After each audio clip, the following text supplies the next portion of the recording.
Everyone, welcome back to my channel. Today we're going to play some more the amazing digital dating simulator. This time we're doing Ragatha's route. Let's begin.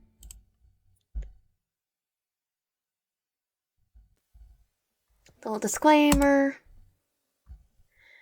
Welcome to the amazing digital dating simulator. A slice of lifestyle school setting where anything and everything is possible. I'm Kane and I'll be your principal for the duration of your stay here at the Amazing Digital Academy. Help your classmates pull pranks on the teacher, become a straight student, or role-breaking delinquent. All this while possibly finding love along the way. But enough about my wonderful creation. Let's get you enrolled. First things first. What uniform will you be donning? Still the sailor. Sounds good. How about your name? What would we call you? Lion. Lion, huh? Are you sure you like that name? Yes, that's my name. Don't wear out. Alrighty then, Lion. Then let's head inside. Hi, my name's Lion. I'm a transfer student to the Amazing Digital Academy. My parents moved to the countryside after a vague, tragic event that changed the course of our lives. After I said goodbye to all my friends, my parents got my transcripts and packed up the car. Today's my first day at this new school. I glanced down at my class schedule. This should be English 101 with Mr. Kingler. So where is the teacher? As I stepped into the room, I let in any other student that might be late to class, someone who else hops into the room. The figure looks like a tall, white piece from a gaming set. Specifically, he looks like a king in chess. It takes me a moment to put two and two together, but when I do, I almost groan at the pun. Surely his name can't really be. Hello, my name's Kingler. You must be pleased to meet me. I am very pleased to meet you. Mr. Kingler extends a gloved hand, which I shake more out of instinct than out of genuine sense of assignment. Good morning, students. On the docket today, we have a new student named... Oh, and what's your name again? Hi, everyone. My name's YN. I'm looking forward to learning with y'all. I hope we can all get along. We all could be friends. Rightio. Oh, and take a seat. Any open seat. YN, most of our students don't bite. Jax smiles. One of the other students, a purple rabbit, seems to grin at this. A sadistic grin. I take a moment to think of who to sit by. I sit down next to the cheery-looking rag doll in front of the class. I take my seat next to the rag doll girl in the blue skirt and vest. She's paying such close attention to this lecturer, I hesitate to introduce myself, not wanting to disrupt her. To my surprise, she takes initiative once Mr. Kingler pauses to write some English letters on the board, a friendly smile on her face. Hey, new stuff. My name's Ragatha. I'm the class representative, so you can talk to me if there's anything you need, like extra pencil or dealing with Jax if it gives you a hard time. Anything at all, he'll definitely give us a hard time. I can tell she's trying very hard to make me feel comfortable and like a part of the class. As a transfer student, I appreciate the effort.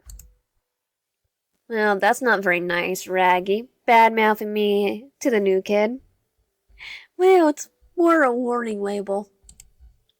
Based on the grin on the purple rabbit's face, this must be the Jax that Ragatha's talking about. Jax! She cries out exasperated. Don't sneak up on me like that. Listen, newbie, if you want to be in the perfect stray A student, you can trust Ragatha to make that happen. Oh, thanks, Jax. That's utterly nice of you. But you're gonna bore everyone to tears, and nobody's gonna want to hang out with you. His grin fades to a smirk as he continues. Now, if you want to have a real fun, be cool, and be beloved by everyone, I'm the guy to talk to. Well, we'll be beloved by everyone. That's for sure. We already know what's gonna happen. You're out. Ragatha frown grows deeper, and Jax keeps talking, interrupting him with her own rebuttal. Yeah, also he told us that if we hang out with him more in his route that we'd friends.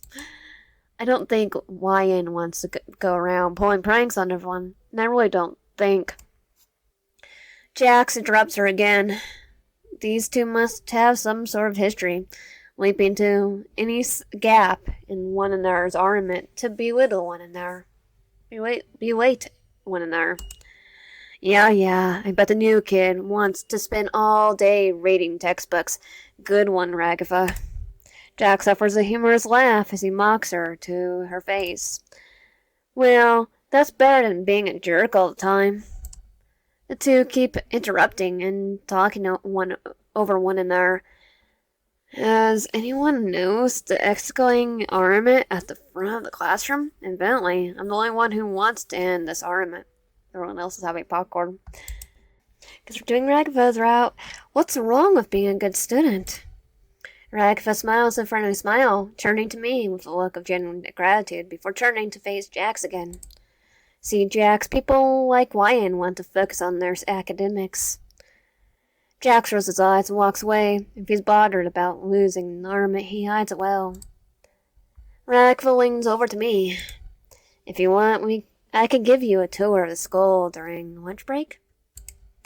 During our lunch break? She pauses for a moment. Only if you want to, though. I totally get wanting to be left alone on your lunch break.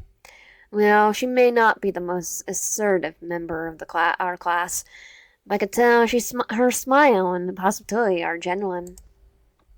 A part of me is excited to start our class tour, but another part of me is worried that if I tell Ragatha that her dotting on me might start to smother me.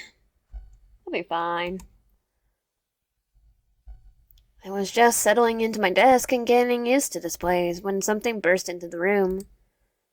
Principal Kane, I was assigned to have you in our class today.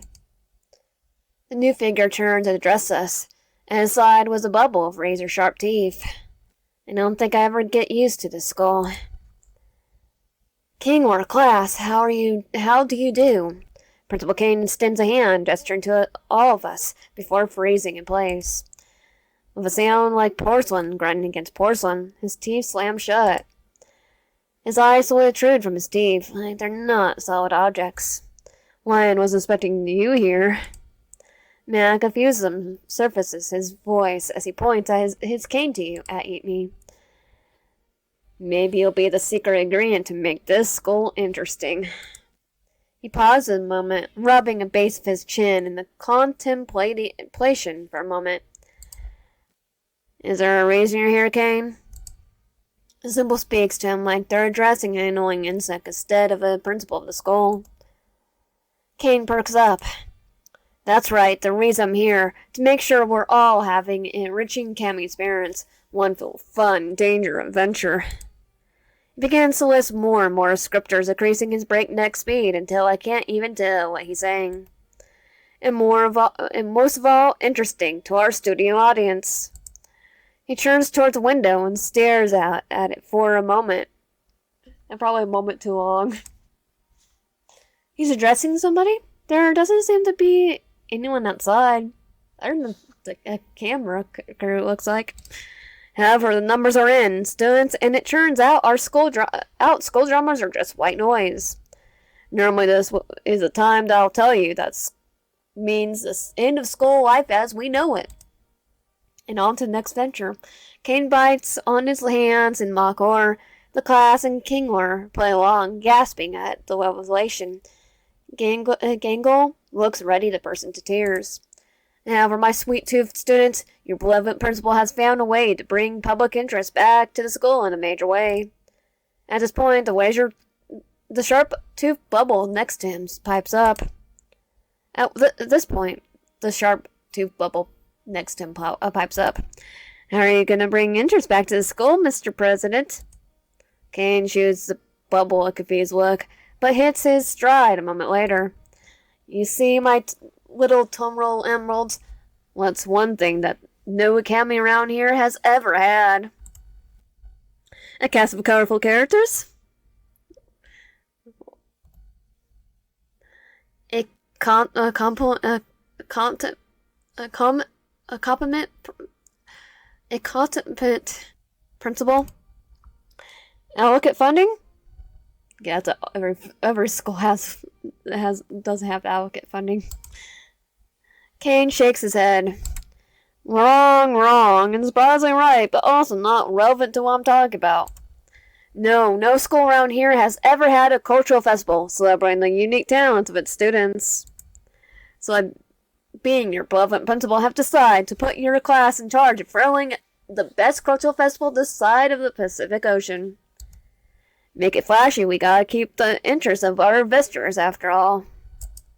Alas, I'm almost late for my deep tissue massage. Alright, Kingler, I'll leave you to the list of everyone's responsibilities. You all have 5 days, break a leg or two.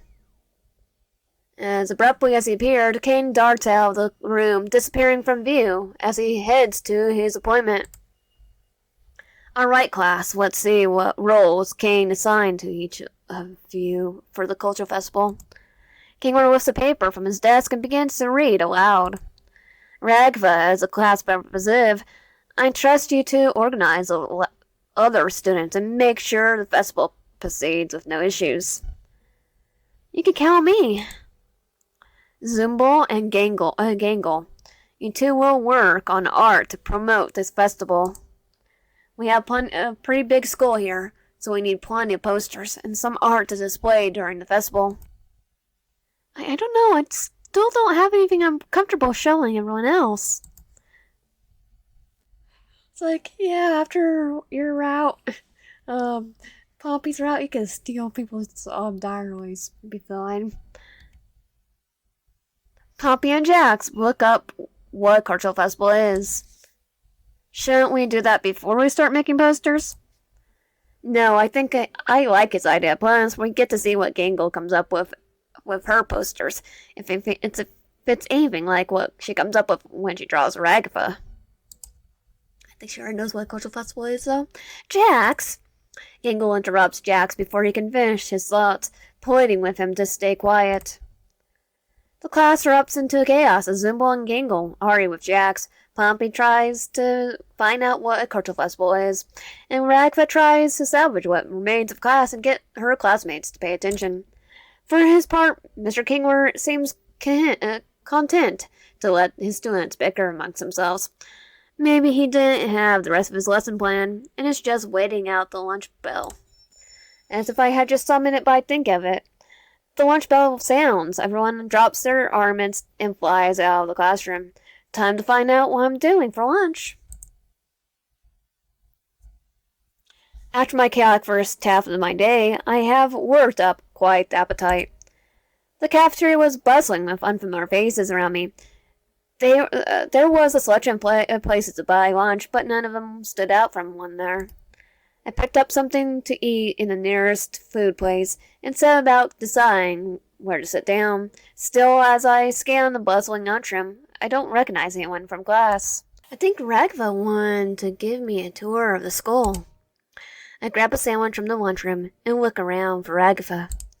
She did want to give me a tour, right? Oh, Wyatt, sorry for keeping you waiting. Did you want to start our tour today? Sure thing.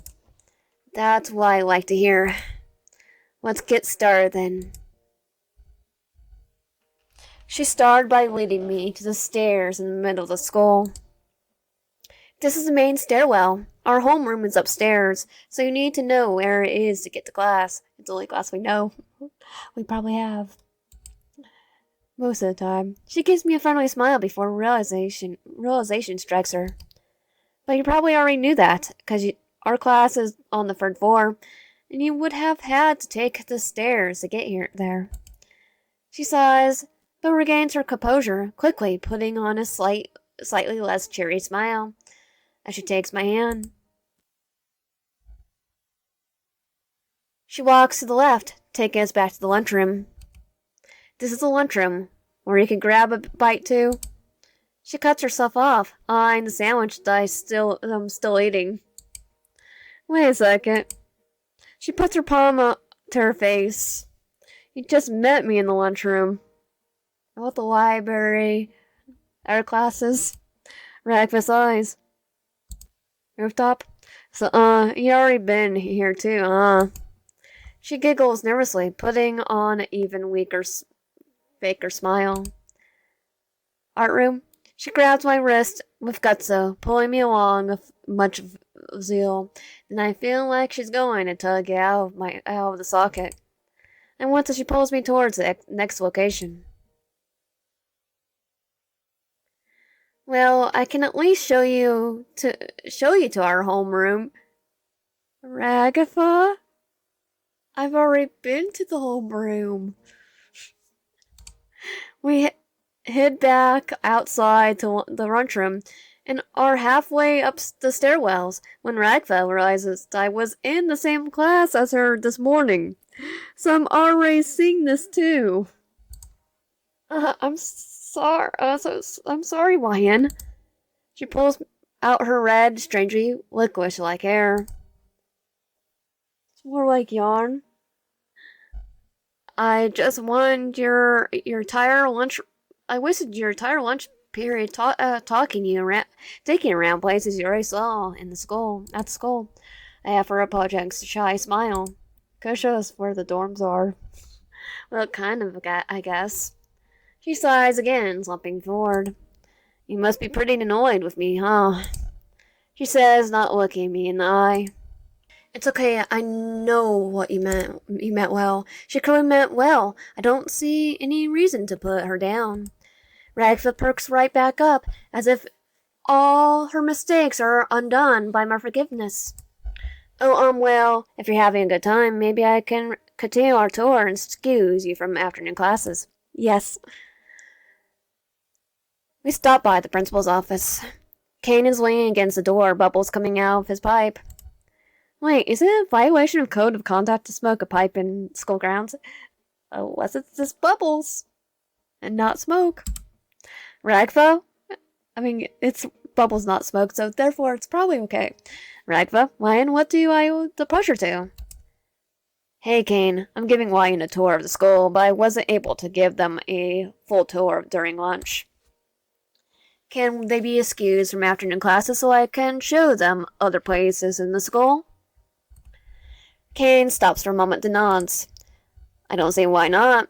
Now go ahead, my scrumptious little scholars, and take the course work that is my academy. Ragatha turns to me, taking my hand in hers. Let's not waste any time, Wyan. Next stop, the library. We visit the library. Now a row upon row of bookshelves crowd this room. Poppy is sorting through the massive pile of books. Dry mulcher, migration habits of vultures. Guess she's still trying to find a book on cultural festivals. We leave her to it. We leave her to it. We also have the art classroom. As we walk into the art room, Zumba and Gangle are working away, designing posters for the school. I peek over Gangle's shoulder. She's drawing Pompey with generous proportions. Gangle sees me and throws herself over her art. Don't look, Wyan. Zumba turns to me and glares. She's not done with it yet. Don't you know how impolite it is to look at art before it's done? I'm just curious.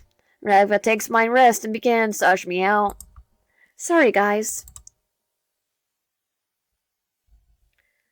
She closes the door behind her and catches her breath. Alright, time to show you my favorite spot on campus. We walked for several minutes. She leads me down the staircase all the way outside. I see a large patch of dirt in the shape of a diamond surrounded by a chain-link fence.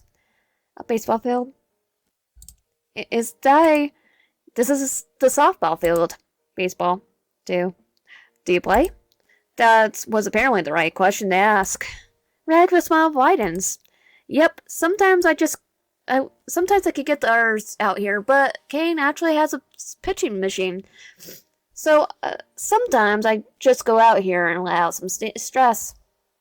If you ever want to join me, let me know. I filed information away for later. Nita since the bell is dismissed. The bell to dismiss evening classes rings. You mean, afternoon? And now I'll walk you back to the locker so you can pack up and head out for the day. Well, I guess that's the end of our tour for today. Time to head out. I walk to my locker, entering the combinations. I put my books away and get ready to head out for the day. My mind drifts to the day's events. I wonder if someone will ask me to walk back with them. I always find it funny that we walk back to them, but we don't know we're going to go to dorm. As I gather my things, from our doll walks up to me. Hey, Ryan, getting ready to head back for the day? Yep. Ragatha looks around, a bit seemingly working up the courage to ask something. You know, if you want to, I can walk you back today. How does that sound? Sure thing. Oh, awesome. She beams.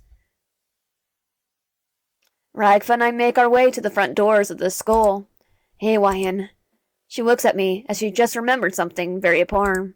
This is your first night here, right? Sure. I mean, it's technically my first day here. The sun was barely beginning to set, so I don't know why she's saying first night. I'll show you to the dorms then. She gives me a polite smile. I hate to let her down, but actually, Ragatha, my parents are picking me up today. Ragatha gives me a confused look. Are you sure about that, Ryan? I think I am. I'm not sure why she's questioning that. But as she asked me the question, I try to remember what my parents said about picking me up today. I begin to discover worrying gaps in my memories. Did my mom or dad drop me off? Was it someone else? What does the car that I was dropped off in look like? I would know my car or my dad's. What do my parents look like? I begin to hyperventilate, and I realize if I wasn't, or my mom's. I begin to hyperventilate as I realize if it wasn't for seeing my own reflection in the mirror when I was washing my face in the bathroom this morning, I wouldn't even remember what I look like. What's happening to me? In the corner of my eyes, abstract patterns begin to fade in and out of existence. It's okay, Ryan. Everyone goes through the first day they're here. My breath begins to steady. The abstract patterns fade. Things start to feel, well, normal definitely isn't the word, but at least more okay. They do? Yeah, this is a weird thing. Nobody really knows how it works. Most of us can't even remember our own names. Well, at least I managed to remember my name. Unless someone else made that name for me. Yeah, I did. No, that's ridiculous. The person controlling you is. Also, I hadn't seen anyone ever leave campus. So we just go inside and sleep on the floor of our homeroom. Ragatha laughs. No, Kay naturally built us a dorm to stay in. She says, offering a hand. Something to just give us a break from the old rigmarole of routine of going from class to class. I take her hand. I'll lead you there, don't worry. Ragatha smiles gently as she leads me by my hand to the building nearby. Just by glancing at the doors, I could tell who stays where. The vibrant red and blue door has to be Pompey's room. And there are doors sleek with bright geometric shapes all over it. This has to be where Zumbo stays.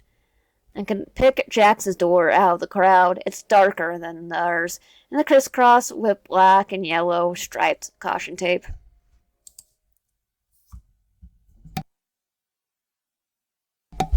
Ragatha stopped at her ranch-style door before proceeding.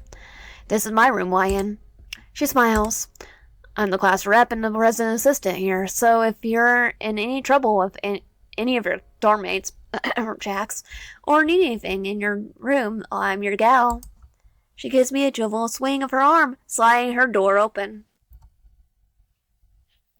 The inside is doored with dollies. A thick blue doublet covers her bed, and I think I even see a teapot on her white dresser.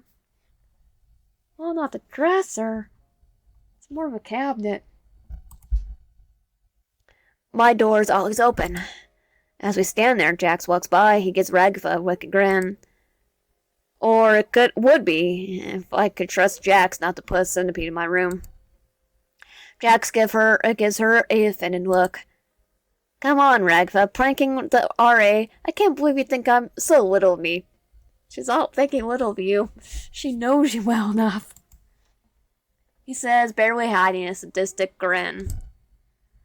Ignore him. She pauses a moment. And if you don't want to wake up to a centipede in your room, don't let Jax in. Jax lets out a dark chuckle as he overhears her, unlocking his door before stepping inside. She waits for a few moments to make sure he's out of earshot before rolling her voice. But seriously, as long as you're not Jax, you're welcome to come and visit if you need to relax or talk to somebody or just want to say hi. And now let's go find your room and new stuff. We walk inside side by side until we find a new door that doesn't apparently belong to anyone else here. This door is substantially less impressive than our doors to all our rooms. A plain oak door with my name on brass nameplate. I couldn't come up with a more boring door if I tried to imagine one. I probably could. Ragatha turns towards me, noticing my disappointment. Hey, looks could be deceiving. Maybe it's really nice inside.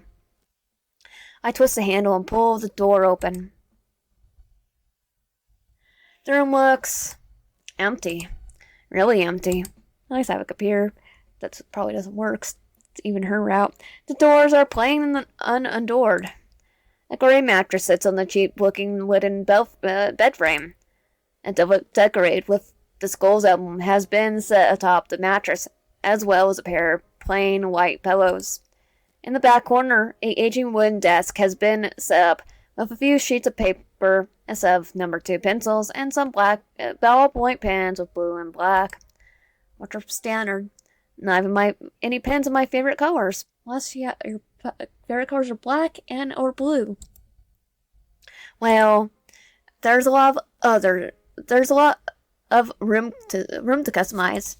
She walks around the vast emptiness of my room, and the plain walls making it seem even bigger and emptier than it is. Yeah. I rub a hand across the back of my neck. Can we go back and hang out in your room for a bit? I really don't want to be alone here. Oh, I'm really sorry, Wyan, but Kane doesn't want us in any of Char's rooms after sun is down. She offers a apologetic smile.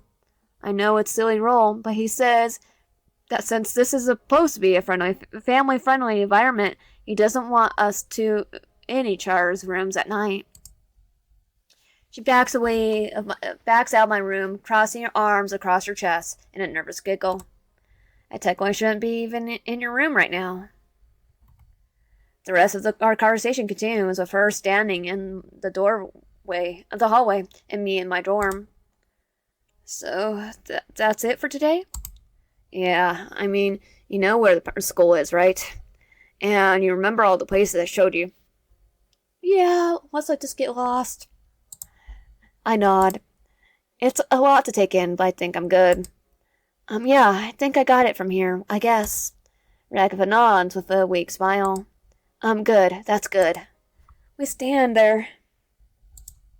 The conversation has definitely dried up. Either of us know what to say next. I'll see you in the class tomorrow? Well, I can walk with you to class tomorrow if you'd like. I nod, that's something at least. Hey, do you know if you aren't too busy being the class rep and resident assistant? She smiles. Well, as class rep, I'm supposed to help new students acclimate to our academy. So I can definitely make time for you tomorrow. And forever. I smile back at her as we exchange goodbyes and I close my door. Maybe things will be alright. I lay down in my bed, defeated by the day. It doesn't take long for me to drift to sleep. It doesn't feel like I was sleeping for long when the lights to my room flash on, as if overridden by some remote console. The room to my dorm flies open as cafe sprays from the fire sprinkler. Doesn't that violate some sort of building safety code? Does Kane care? Hello, my darling toolbox characters. Principal Kane announces from what sounds like a hallway. Oh well, time to investigate. Kane, what the frick are you trying to pull this late at night? Ah, Zoombel. His laugh is fast, forced, manic, as if he's used to this treatment, but none too pleased by it. You're lucky I even let you get to sleep. You're lucky I even let you get sleep. Then this he blurts out in a harsh monotone before recovering his cheery demeanor. I'm here because even with the cultural fair pulling in new viewers, we're still not hitting the numbers that the camping needs us to. Which is why I have secured a sponsorship. He stretches out the last words, using some sort of effect to apply the infernal reverb in his words. Without further ado, I introduce you all to... A drum roll plays from somewhere in the background. Ragatha looks a little more awake, but the rest of us are still trying to shake off sleep to understand what exactly Principal Kane is talking about. The Wacky Watch. You see, the vendors of Wacky Watch have been having trouble finding a good audience for their product. But now we have the perfect setting. Teen drama. But we're adults, I'm actually... Now, Gangle. I know this is a lot to take in, which is why I already taken the liberty of fixing a Wacky Watch to each of your wrists. Each of us glanced down. To my shock, the watch is already in my wrist. How did it get there? His powers? What in the... And do not try to remove them either.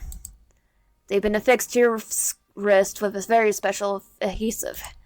And if you do try to remove them, let's just say they'll be taken a little piece of you with them.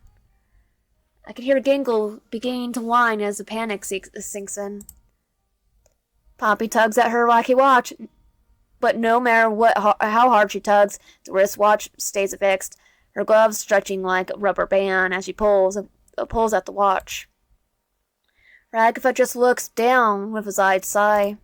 Kane, I can't remove the arm with the Wacky Watch. What the frick? Professor Kane ignores the complaints as he continues his monologue. You see, my turtle doves, in order to secure the funding we need to make it to day 5 in the culture fair, I need you wearing the Wacky Watches at all times. Look, I've secured a deal where I don't need you all doing ad reads, but it's paramount importance that none of you assault or try to disable your Wacky Watches. Good luck with school life. Can't wait to see what you do with the culture fair. Bye! He stretches out the last symbol as his body folds in on itself, an infinite number of times, disappearing from sight. Well, I know it isn't a deal, but at least we can all talk to each other now. Should make communicating about the cultural fair easier.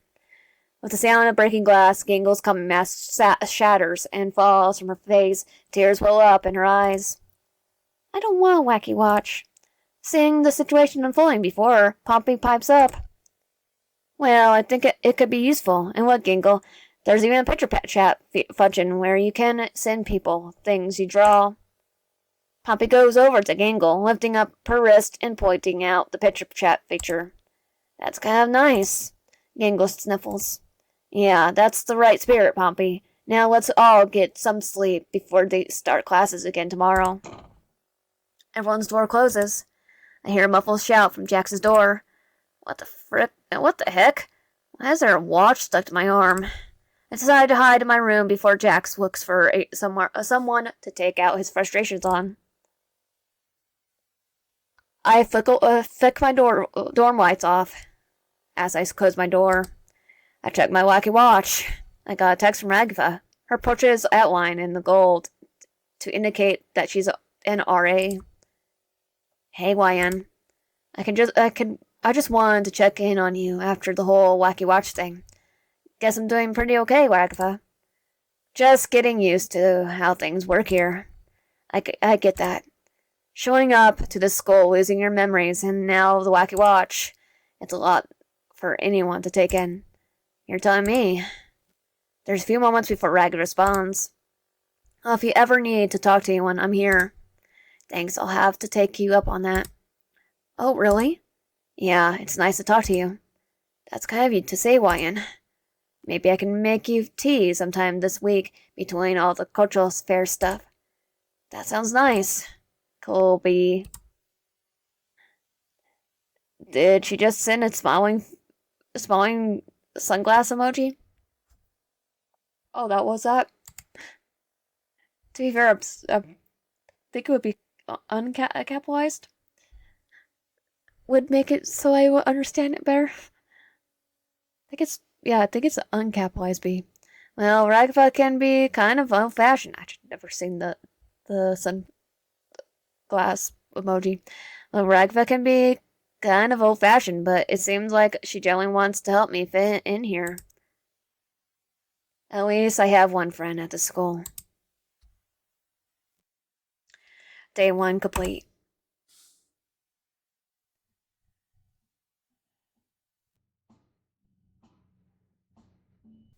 I yawn as I wake up in my room.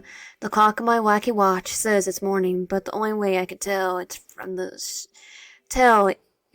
shiver of sunlight peeking from under my door. I slide my school-issued pajamas off and look into the closet.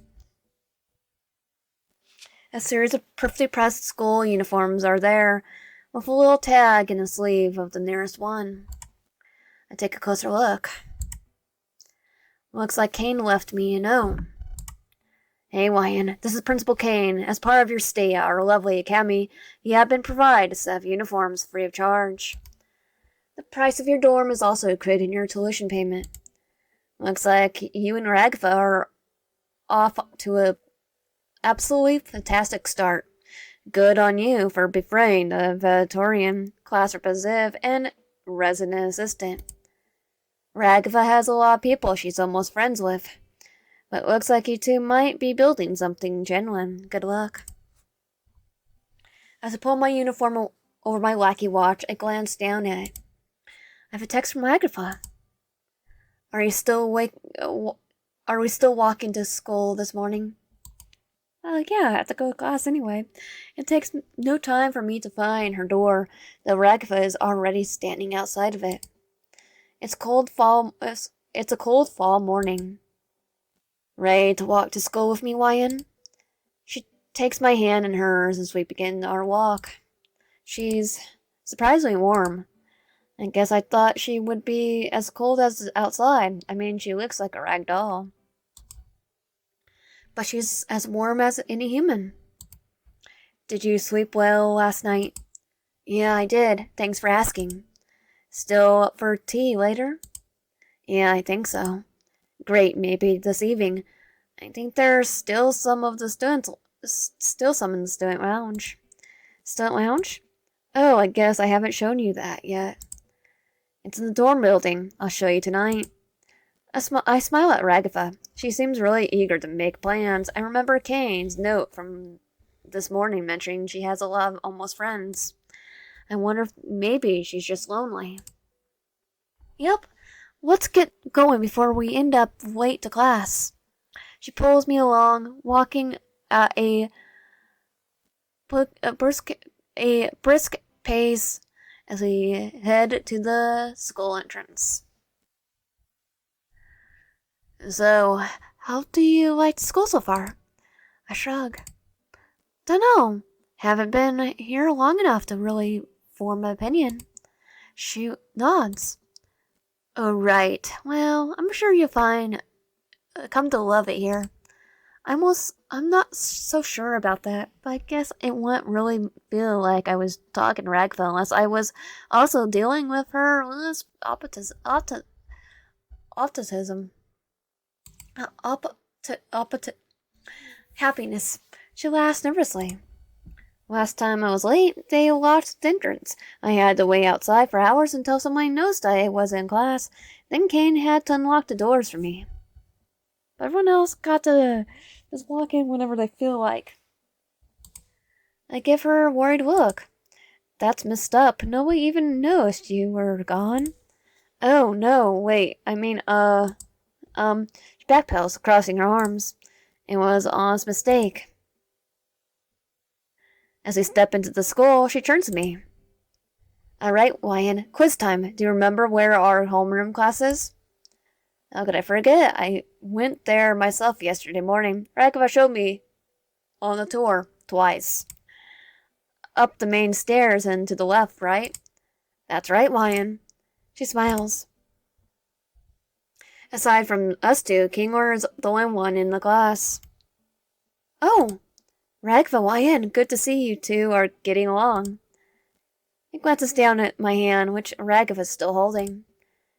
She pulls it away, embarrassed. Just showing them the ropes. The way she pulls back reminds me of how she stepped out of my dorm last night. I wonder if PDA is not acceptable? No, it's probably nothing.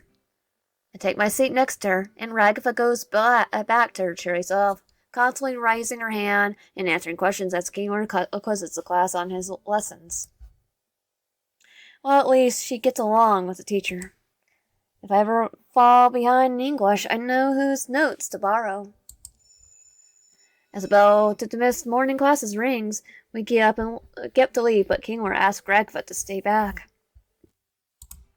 I wait for her by the door. They only speak for a moment, Ragatha nodding before turning to leave. Kingler told me Kane wants to meet with me to discuss his his plans for the cultural festival. His roles want to come with me? I nod. I think I'll grab some food first, but I'll meet you there. I grabbed the lunch of the day from the cafeteria before seeking out Ragatha, finding her outside of Kane's office, tapping her foot. Hi, sorry I'm late, Ragatha. She notices me. She looks down at her shaking leg, embarrassed. Oh no, Lion, I wasn't impatient or anything. I'm just nervous. Kane. She pauses to find the polite words for what she wants to say. A bit much. As I just try to get our meetings over as quick as possible. She laughs nervously. I nod. A bit much? How? Oh, he asked you to host a game night, and you say yes. And then he asked you to get all the latest gaming consoles and every board game in alphabetical order, even the really obscure ones. I'm gonna say one's a Roji board, and if you try to say no, he'll just kind of stare at you. She shivers. This does sound pretty intense. Well, I'm here to help you, so how do I help? Just help me keep his expectations in check. She turns the door, nervous. I really don't want to disappoint him, but I nod again. She definitely comes off as a people pleaser. So I know it sounds weird. And you can totally say no if it makes you uncomfortable.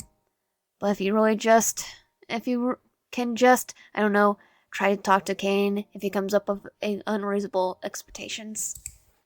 She looks back at me. I nod and she lets out a big huff of nervous energy. The door flies open, narrowly missing both of us. Well, if it isn't Ragatha, why in again? He smiled down at us, eyes bulging in excitement. Come. He ushers us into his office.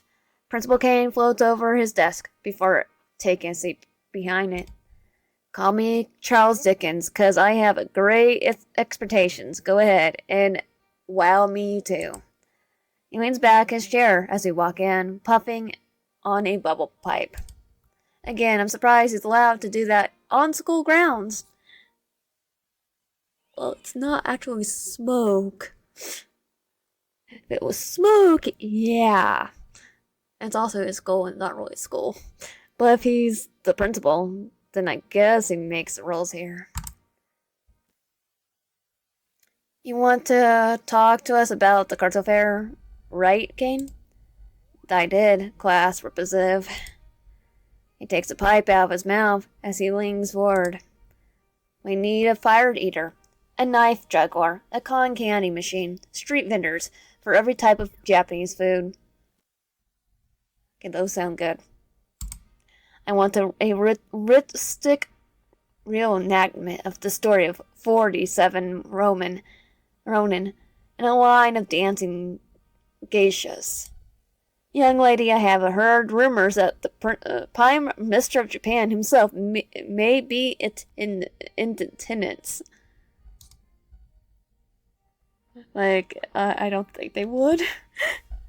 Kane opens his hand as miniature fireworks go flying about the room. Okay, Ragva's struggling. My time to step up. Think it's actually Kane. Don't you think that's a bit too much to ask? Raghav doesn't respond, but nods stiffly. Well, of course, my people. I was going to provide the food myself. Principal Kane shakes his head as he regains his composure. He scratches his chin again. But now that I think about it, I don't see the practical way for you to do any of those things I asked you for. Yeah, just starting to see reason. You know what? You two take the rest of the day off to start planning. I'm gonna completely revamp my plan. Principal Kane laughs manically before dismissing us. Go on, you two. Have fun with the rest of your day. I'll be in touch. We leave Principal Kane's chaotic office. Phew! She wipes her brow. Thanks for helping me manage Kane's expectations today, Wyan. I nod. You really came through for me. She looks down at me with a warm smile. Since Kane gave us an early day to start our planning, do you want to meet in the student lounge while we go over the cultural fair plans? Sounds good. Great. Let's see. Let's get going then. She offers a hand, which I take. Come on, Wyan. Since Kane let us go out so early, the weather's gonna be a lot nicer. I guess I didn't think of that. We stroll out into the autumn air. It was a lot less cold than this morning.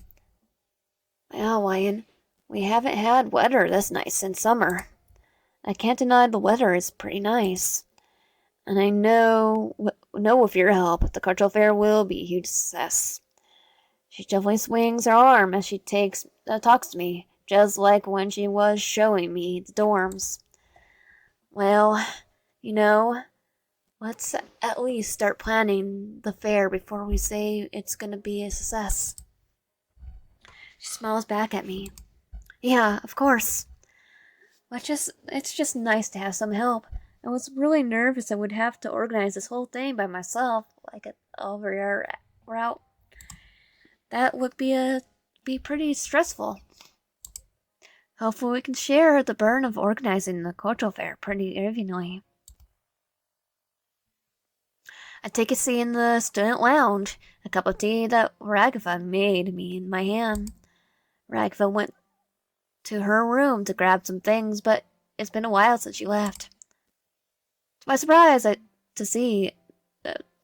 the first person I see, the first person to walk in is Poppy. Hi? Oh, hi. I waved to her. Hi, Wyan. Here for dinner? Dinner? I was actually gonna meet with Ragatha for... As if summoned by my words, Ragatha walks in, carrying a paper bag of groceries. Hi, Wyan. She gives me a friendly wave. Hey, Ragatha, weren't you going to have tea and prepare for the cultural festival? She puts a palm in her forehead. I knew I'd forgotten something. Sorry, Wyan, I kind of forgot. that me and Poppy make dinner in the lounge every Tuesday. I suddenly feel really awkward. Hi. Am I interrupting something or? No! They say at the exact time. I mean, if you want, you can join us for dinner. Would that be okay? Ragatha and Poppy exchanged a look before nodding. Yeah, you know what they say, Wyan. More the merrier. Variety is the spice of life. I nod. Okay, Ragatha. Well, I didn't bring anything to cook, so I'm gonna work on the ideas for the culture fair, I guess. That sounds great, Wyan. I'm excited to see what you come up with. The two of them get to work swiftly as they make spaghetti and meatballs.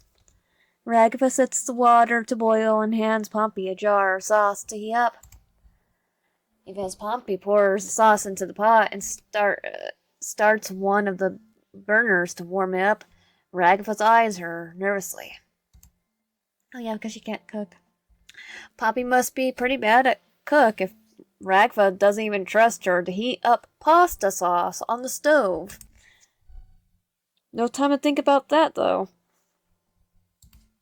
I begin to jot ideas down in my notebook for the cultural festival.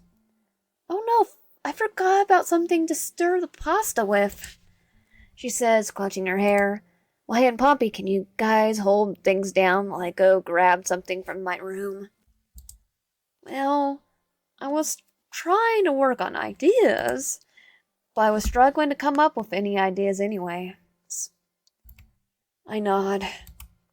Well, we'll be fine for a few minutes, Ragatha. Good, thanks, Wyan. Just try not to burn the place down, you two. I try my best to hold things down, watching the pasta water and making sure the pasta sauce is heating evenly. But within a few minutes, the student lounge is filled with unpleasant smell of burning tomatoes. I turn to Poppy. Hey, Poppy, is the sauce supposed to smell like that? She picks up the jar and looks at it. It says smoky risotto sauce. She reads directly off the label. Maybe it's supposed to smell like that. Oh, I don't think it's supposed to smell like that. We're making their mystery food X. I shrugged. That's not a sauce I heard of before. I keep watching the pasta water. The smoky tomato sauce bubbles ominously next to me. Maybe if I turn up the heat. Oh, don't turn up the heat. It will. As Poppy twists the knob and nearly antique stove range, it goes to maximum heat. Poppy, wait! It's all I managed to get out before the flames engulf the pasta sauce. Oh no, she says, trying to turn it back. As she does, the knob comes off in her hand. She gives me a nervous look. The once appetizing-looking smoky tomato sauce turns a truly unpleasant shade of orange, bubbling on almostly. Popping of the growing bubbles seem to sprout off sauce, bouncing out of the pot. Okay, I'm just moving out the stove. It looks like something out of a cartoon witch's cauldron. Probably is. Just as the chaos builds, Ragatha comes back into the lounge. Hey guys, how's it look? Yeah, bad. She spouts the bubbling pot. Get out, now! She's gonna blow! Poppy and myself follow Ragatha out, taking cover just outside the lounge. Moments later, the glass pot bursts into the audible noise inside the lounge, smoky tomato sauce coating the window like a blood splatter in a TV crime drama. Sorry guys. Okay, I'm gonna have to be nice to her. No, it's okay. We're both supposed to take care of making dinner, so it's really both of our responsibility. But I was the one who set the burner so high it made the sauce do.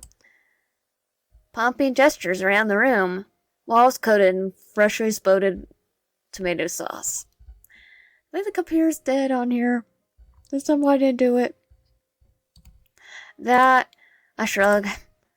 Well, we all make mistakes, you know. If you say so, Wyan. She turns to Ragatha. Take out? Ragatha nods. We'll have to find somewhere other than the lounge to eat it, though. She gives me a mealful look. Wyan, your room is pretty open, right? By open, she means empty. I nod anyways.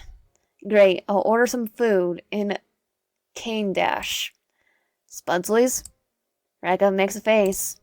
I guess that's fine. I'm down for anything. Except for a stupid burger. Except for a stupid burger. Poppy nods. The food arrives in a few minutes, and we spread it out on the floor of my room like a impromptu fast food picnic. Aw, so cute.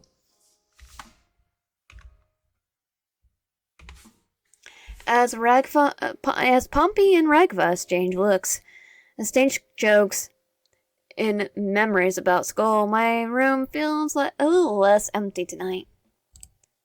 I can't but smile and laugh along with them as they tell stories about how Kingler forgot his notes to class once. Or the one time Kane tried to take them on a field trip, but the bus no-clipped into the road and ended up in a lower orbit. Well, his bus is definitely not the magic school bus, that's for sure. It's magic no-clip bus. Time passes quickly as we finish our dinner. Hey, Wyan, thanks for letting us use your room. I nod. No problem. But we better clean that up, though. Yeah, Wyan is pretty cool, huh, Pompey? Yeah, I guess so. Poppy checks her wacky watch. Oh no, it's really that late? Ragatha checks her wacky watch. Oh, it's already past curfew. Sorry, Wyan. We didn't even get any planning done. Poppy heads out, but Ragatha lingers a few moments. I know it's a lot to ask, but would you mind waking up early tomorrow? We can go over plans for Culture Fair, and I'll even make you some tea. How does that sound? I consider the proposal for a second, then nod. Sounds good to me, Ragatha. All right, I'll come get you so we can go over the school go to the school bright and early. I nod. I'll be looking forward to it. Me too. See you tomorrow, Wyan. Ragatha says quickly, gathering the trash from our meal before heading out. Day 2 complete.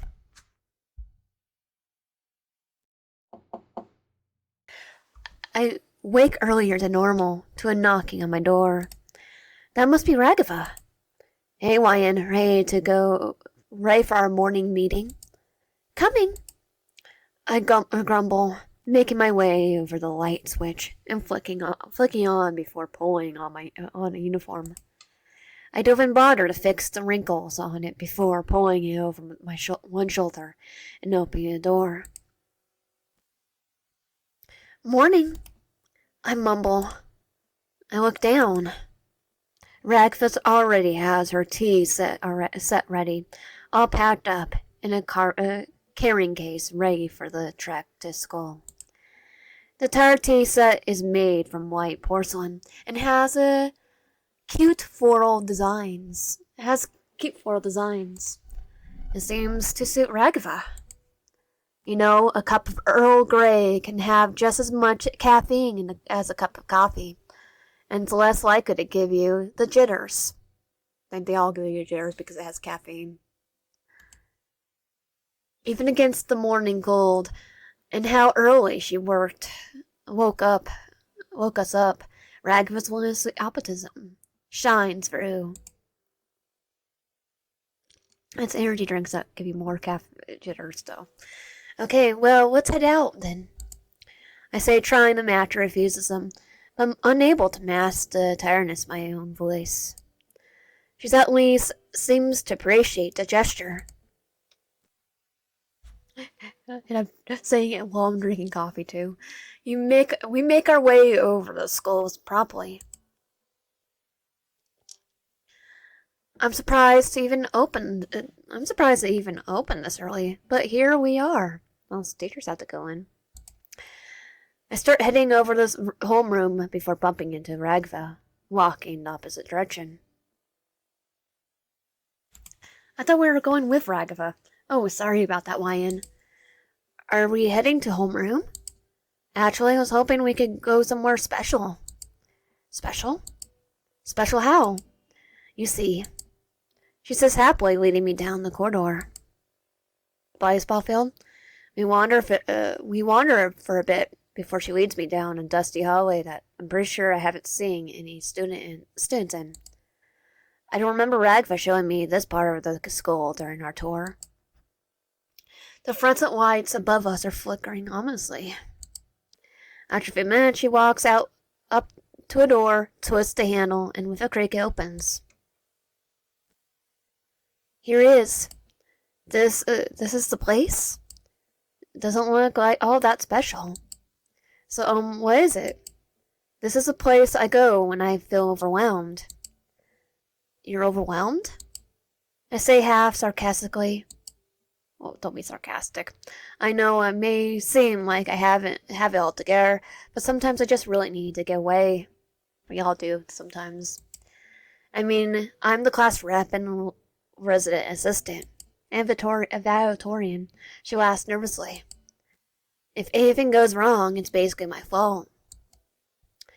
Even class reps need time off, you know. I nod. Well, if you ever need to share your burdens, I'm here for you too. I really appreciate that, YN, but I'm the one who volunteered to be class rep. As long as everyone else can be happy, maybe I can be happy too. Ragatha, I can't but feel bad for her. And resident. Assistant too. Don't worry about me, YN. I'm tougher than I look. Now, let's get to work. Don't want tea to get any colder. I nod again. I sit at a spare desk and pull out my school notebook to start writing down ideas. Ragatha goes over to their desk and begins making tea, pouring a canister of hot water out from her travel basket. At this point, it's the ideal process. At this point in the idea process, no idea is bad idea. So I let any idea that strikes me flow out onto the page. Maybe we could have a live music. What kind of foods do other students like? Maybe we can ask them if Kane can provide them. And if Gangle and Zumbo are doing art, maybe we can do an art exhibit, or have them do art to help advertise the stalls. I'm so busy writing down ideas, I almost don't notice Ragatha comes over with 2 cups of tea, setting one down in front of me. I inhale a smell of the tea. It kind of smells citrusly and floral, with maybe some vanilla in there too. Maybe lemon. It definitely smells better than the teas I had at home, which either smelled like straight sugar or whatever else had been sitting next to the fridge. I take a moment to enjoy the aroma. Enjoying the tea, YN? I nod. It smells really nice. I take a sip and almost spit out. That's nowhere near as sweet as the tea I'm used to at home. Still, after a bit, I gulp it down. That's one way to wake up. Is something wrong, YN? She looks concerned. It's nothing. Let's talk about cultural fair ideas. I say, pulling my notebook towards her. She reviews each idea, nodding. These are pretty good ideas. Don't know where we could get live music, though. Oh, we know from Zoombo's route where we could get live music. She reads my idea about doing different food stalls, pulling out the line on the page as she looked up at me.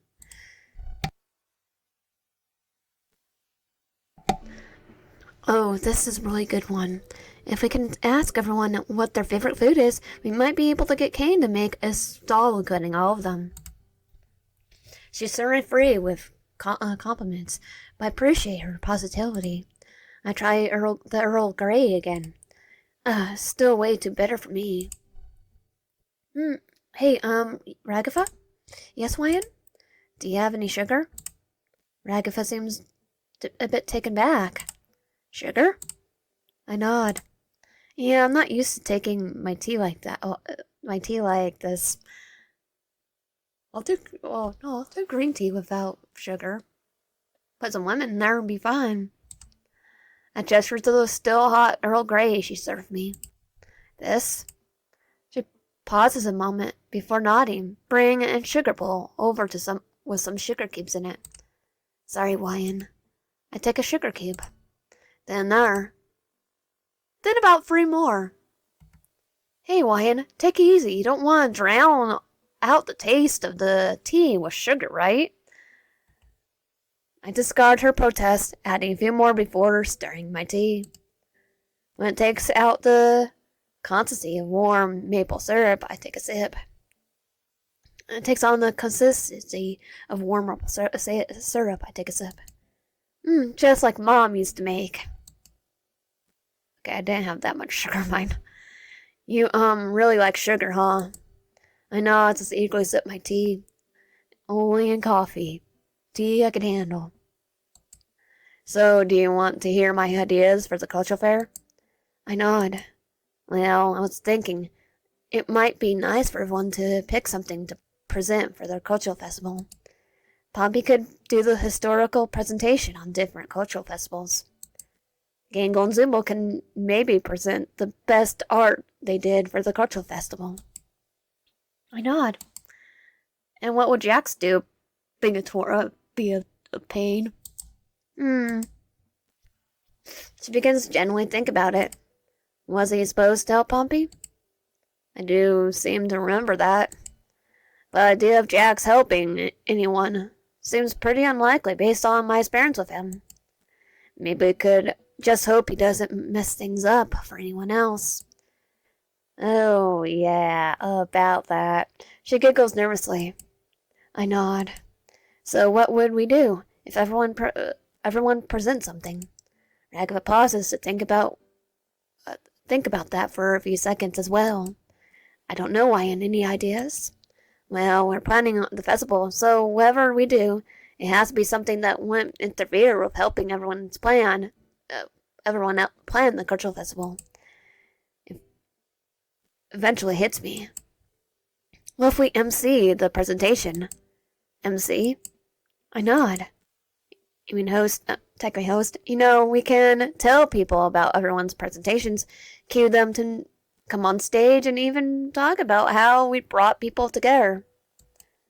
I take another sip of my thoroughly sweetened tea. That's a great idea, Wyan. More tea? I nod. And then put more sugar in it.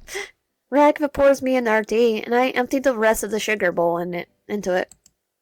Ragatha just gives me a smile as I shove the cube after cube into the tea. I'll need to get more sugar before I make tea for you again, Wyan. I nod, and we both laugh as I drink the syrupy sweet tea. As we sip tea in Ragatha's special hideaway, I can understand why she finds the room so peaceful. No sounds of chaos from the rest of the school. No chance of someone walking in and interrupting the moment. I don't blame Ragatha for keeping this place to herself. As the tour creeps on, we're both reluctant to go to class. Still, we eventually have to. Ragatha checks her wacky watch. Whoa, time really flies when you're having fun, huh, Wyan? Do we have to head to class already? Ragatha nods. We really should. I'll be pretty bad class rep if I encourage you to be late to class, Want to make Kane angry, right? Well, it probably wouldn't matter because we're doing the cultural festival. I think that's all he cares about right now. Ragatha begins cleaning up the tea set. I help her bring the now empty sugar bowl over to her basket. I have a lot of fun planning with you today, though, Ian. Me too. Can we do this tonight, too? Ragatha taps her wacky watch, checking her planner before clenching her teeth and sucking a bit of air in. Sorry, Wyan, I have a softball practice tonight. It's kind of the one thing I never let myself skip, you know. I nod. That's too bad. An idea occurs to me that as we finish cleaning up and head for homeroom. Wait, Ragatha? What's up, Wyan? Can I come to your practice? Oh, I don't know, Wyan. I'm not that good, you know. You're just gonna waste your afternoon doing that, you know, right? I won't watch you. No, I mean, I could just bring my notebook and keep brainstorming ideas, and then we could still walk back together, you know. Oh, I mean, if you want to. That would be okay with me. Cool, it's a deal. I'm looking forward to seeing you in the action. That's really nice of you to say. I guess it'll be the first time I have a real audience. I'm happy you're gonna come out to see me. I'll meet you after school and I'll walk you to the field, okay? I nod. I doze off a few times in homeroom, still groggy from waking up so early to meet Ragatha and plan the cultural festival. I was happy to get to spend some extra time with her, and I'm happy she felt comfortable enough to share her secret place with me. Still, I can't help but feel she seems a little pensive this morning. Maybe I'm reading too much into it. She doesn't want us to be in the softball field with her. She's probably right. She's tougher than she looks. Right? Ryan, are you sleeping? I feel Ragatha's hand gently shake me. Ryan. Sorry, I guess I'm not used to waking up so early. Ragatha gives me a half smile before shaking her head. Right, sorry, I guess that's my fault. Before I can be sure, the bell for lunch rings. I have got nothing from that lecture. The thought immediately disappears from my mind as Ragatha sideway tugs on me to get up from my desk. Oh, don't worry, I could sleep for English. I was going for a master's in English. All jokes aside, it was a certification for teaching English.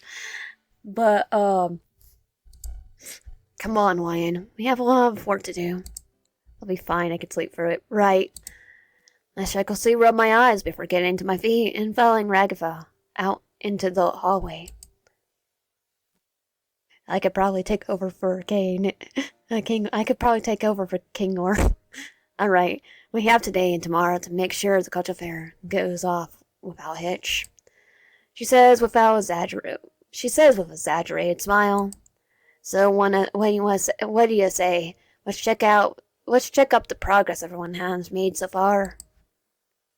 And then we could share some of our ideas, and then we could share some ideas we came up with this morning. She punctuates her sentence with a joyful swing of her arm.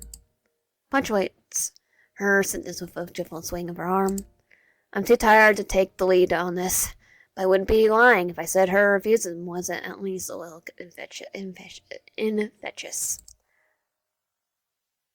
First, we check on Pompey and Jax in the library.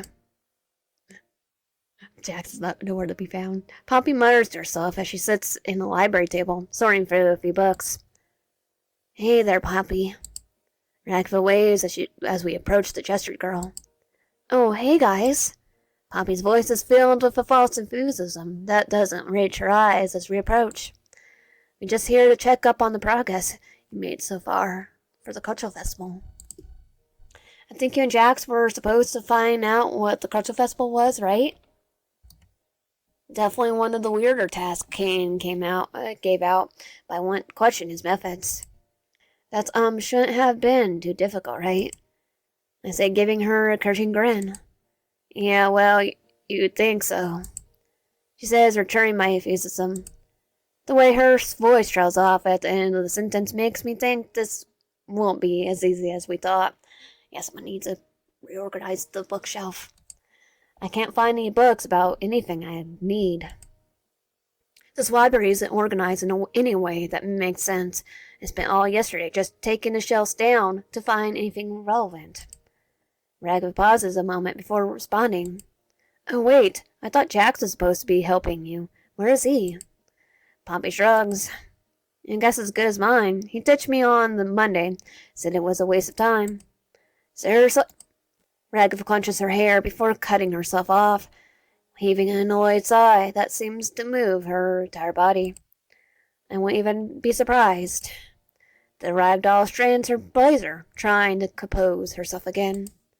Hey, well, Pompey, Wyatt and I were thinking of having everyone present what they've been working on this week. We were hoping you'd be able to present the historical presentation with what you found. Which is, She pauses a moment before mumbling out the rest of her sentence. Nothing. Right. Pompey shakes her head, gathering what notes she has, spreading it across a mass notebook of papers. Don't get me wrong, it sounds like a fun idea. And if I even had a single book on the subject, I could probably put something together. But right now, oh no, I understand. You're right. It was silly to even ask. The awkward silence commences. I decide to break this tension.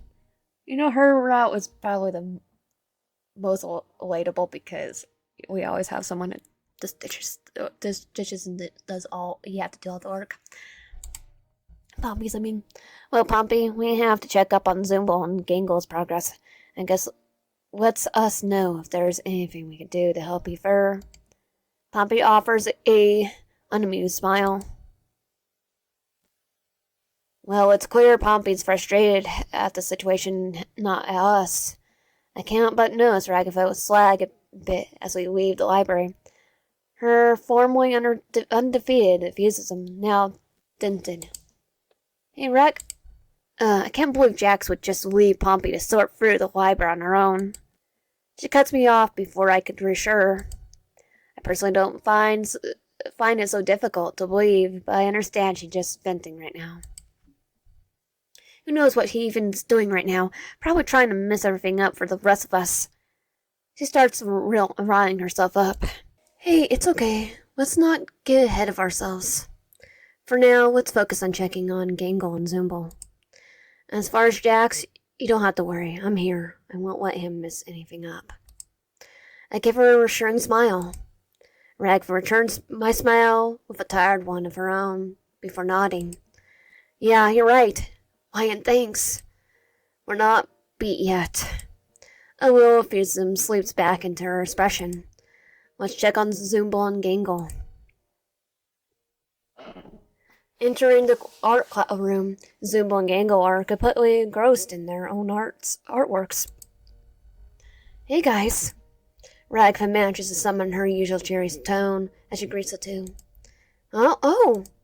Hey Ragatha and Wyatt, what's up? We're just checking up on your progress for the cultural fair so far.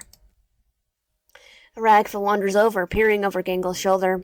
Gangle seems completely unaware. Well, we've been working on posters and promotional stuff for the moment. Yeah, it looks like you guys have been busy. I look over at Ragatha, whose face has gone white as Gangle's drawing. I wonder what Gangle's doing. Ragatha? Ragatha jumps out of her state, luring Gangle on her presence. Oh, Ragatha, Wyatt! Gangle covers her drawing of the ribbon arms, though it's much too late for Ragatha. She's already seen it. That's interesting drawing there, Gangle. Are you hanging that up for cultural fair? Ragatha's cheeks are now burning red. Gangle gives a shy smile before nodding. What is it? Yowie? Yuri? Yeah, that was the plan. I'll look over to see what the hubbub is about. Zumbo follows me. We all crowd around Gangle as we eye her drawing. Culture Fair, this way. Gangle, Gangle, Gangle. That's not appropriate. A familiar figure with a curvy figure and a risque pin-up poster, style post, holding a sign that reads Culture Fair this way. Now that I take a look, it definitely looks like... Is that supposed to be Ragatha? Huh? Her expression goes pale. No way! Gangle clutches the drawing protectively. It's okay. It's if you don't want me to play up. Rag blushes even more, realizing the drawing was indeed meant to be her. Well, put clothes on it, they'll be good. I mean, I just don't know if that's really appropriate for... She trails off.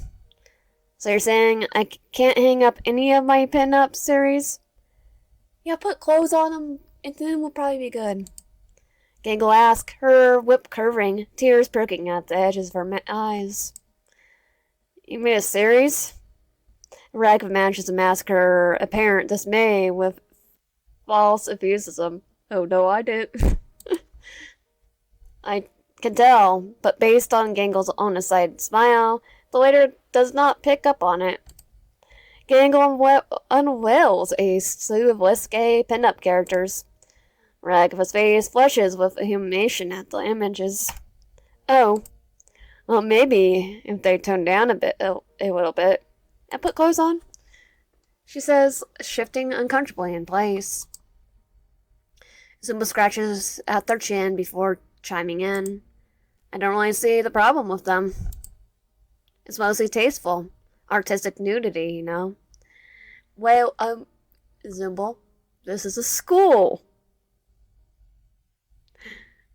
And, Kane wants it to be PG, not PG-13. Artistic nudity? Ragatha, already flushed face turns a deep shade of crimson.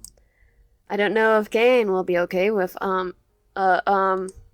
She stumbles over her words. They might be a bit too much. Zumba rolls her eyes. Who cares about what Kane wants? Ragatha's eyes tighten as Zumba's vibrant Ragatha's lips tighten at Zumba's response. I decide to change the subject, trying to tear my eyes away from Ragatha's pinup. So Zumba and Gangle, me and Ragatha were thinking about having you guys present some of your art at the cultural fair, and not the ones that are risque. Maybe talk about the techniques you used and your inspirations for your favorite pieces. Yeah, sure, that sounds easy enough. Zumba agrees easily. Present my art? Like in front of people? Yeah, just a few pieces, nothing too intense, I promise. Gangle looks unsure. I don't know. Ragatha opens her mouth to try and convince Gangle, but is beaten by Zumba's introduction. How about we get back to you on that? Ragatha looks at me before offering a weary smile to Zumba. Sure, I'll check back tomorrow. No pressure, guys. It's supposed to be fun, right? She laughs nervously, but Gangle and Zumba only look on. I follow Ragatha out of the art classroom. She looks utterly defeated by the afternoon events. I barely have any time to ask her about it, though. When the incarnation of trouble itself comes strolling down the hallway. Jax. There he is, Jax. The purple bunny makes eye contact with us. His eyes widen for a moment, then he immediately tries to turn down in the hallway. He's up to something. But Jax is already too late. Ragatha has locked on. Jax! She shouts with a voice loud and angry enough to silence our students in the hallway. The purple bunny stops dead in his tracks before turning his head and batting his eyes at us. Yes? His tone is dripping in sarcasm, but nevertheless Ragatha marches up to him. You were supposed to research cultural festivals with Pompey in the library. Why haven't you been doing that? Jax looks up, pretending to ponder before shrugging coolly. Oh, that's easy, because the cultural fair thing is dumb, and I don't want to do it. Ragatha huffs. Oh, so you just leave Pompey to do it all by herself? Hey, I offered Pompey to ditch with me. She didn't take the offer. That's my fault, not my fault. He grins back at Ragatha, intentionally needling her. Do you realize how selfish you sound? I take a step forward, but the argument has already started. Seriously? Selfish, huh? Why do you care so much about the stupid festival? He says, only half joking. Seems like he's getting angry, too. Well, obviously because... He cuts her off before she can get their word out, stepping closer to her. Because it makes you feel important, like you need to be. He throws up his hands in mock surrender. Go on ahead, feel porn, but don't pretend I'm the one being selfish. I step between them before it can escalate anymore. Glaring daggers at the rabbit. He looks down at me before scoffing. Especially now that you've got wine full, too. He looked down at me with a smirk. Don't worry, kid. Your damsel is not a stress. He pauses as Ragatha huffs, searching for the words to defend herself. She came at me, remember? He rolls his eyes before turning away from us, walking down the hallway and out of sight. We stand in silence for a moment. Ragatha's anger quickly fades to regret. She buries her face in her hands before pulling them back to the sides of her face. Hey, are you okay? She gives me a tired smile. Well, I'm good. Tougher than I look, remember? She gives me her best happy face, but I'm not convinced. Yeah, I know, but I still have softball practice, remember? She says, changing the subject quickly. I had almost forgotten about her softball practice. Oh, yeah. You're still coming, right? She says, a hopeful look in her eyes. I give her a warm smile back. Of course, I won't miss it. So you're organizing with your team, or... I trail off. Oh, there's no team raving. What? I mean, sometimes I get Pompey or Gangle or Zumbo to join me. Or Kane has us play a pickup game, but it's usually just me out there. You're gonna be the first person I've taken to join me for practice in a long time. I'm sorry to hear that. Don't be. Honestly, I've kind of become used to practicing on my own. It's peaceful. Sometimes I just stand out there in front of the pitching machine and just practice my swings until my problems feel smaller. As far as ways to deal with stress, that isn't the worst. Especially after everything that happened today. Sounds like she might need it. The more I hang out with her, it's hard not to notice how lonely she seems. Well, I really want to go out there and watch you today. Come on, Wyan, don't just say stuff like that. You're gonna make me blush. Well, it's true, I tell her. And who knows, maybe I'll like it so much I'll join you for practice more often. How does that sound? Well, it would be nice to have someone else out there. She trails off. As long as you're sure that you're not just doing it to try to make me feel better. I shake my head emphatically. I really want to go out there today. Maybe if I get to a good place in taking my notes, you can show me the ropes. I like that, Wyan. We start heading out the way before Ragatha stops me. Oh, I forgot I need to change into my uniform. Do you mind meeting me out on the pitch? Remember where it is, right? I nod. She nods back at me, smiling. Good, I'll see you out there. As I step out and walk towards the softball field, I can't suppress a shiver as the chill runs through the late autumn air. The sky is deep orange, the clouds are a brutish purple. I wait a few moments on the bleachers, then Ragatha shows up in her softball uniform. Hey, Wyan. Hope you weren't waiting too long. I know it's a bit chilly. I shake my head, reassuring her. She makes her way out of the field, setting up a pitching machine as she makes conversation. So, how were your classes been going so far? I only have one class, English. Oh, you know, boring. Ragatha laughs nervously. Well, you should try to pay attention in them. As your class rep, I'm supposed to be in charge of your academic success. So it wouldn't look bad if I didn't encourage you to pay attention to all your classes. Yeah, but I mostly just look forward to hanging out with you. Ragatha goes quiet a moment. Well, I look forward to that too, but you should still pay attention to class, you know.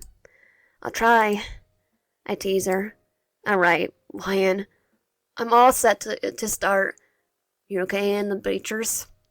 I know I'm pulling out my notebook and starting to go over our plans.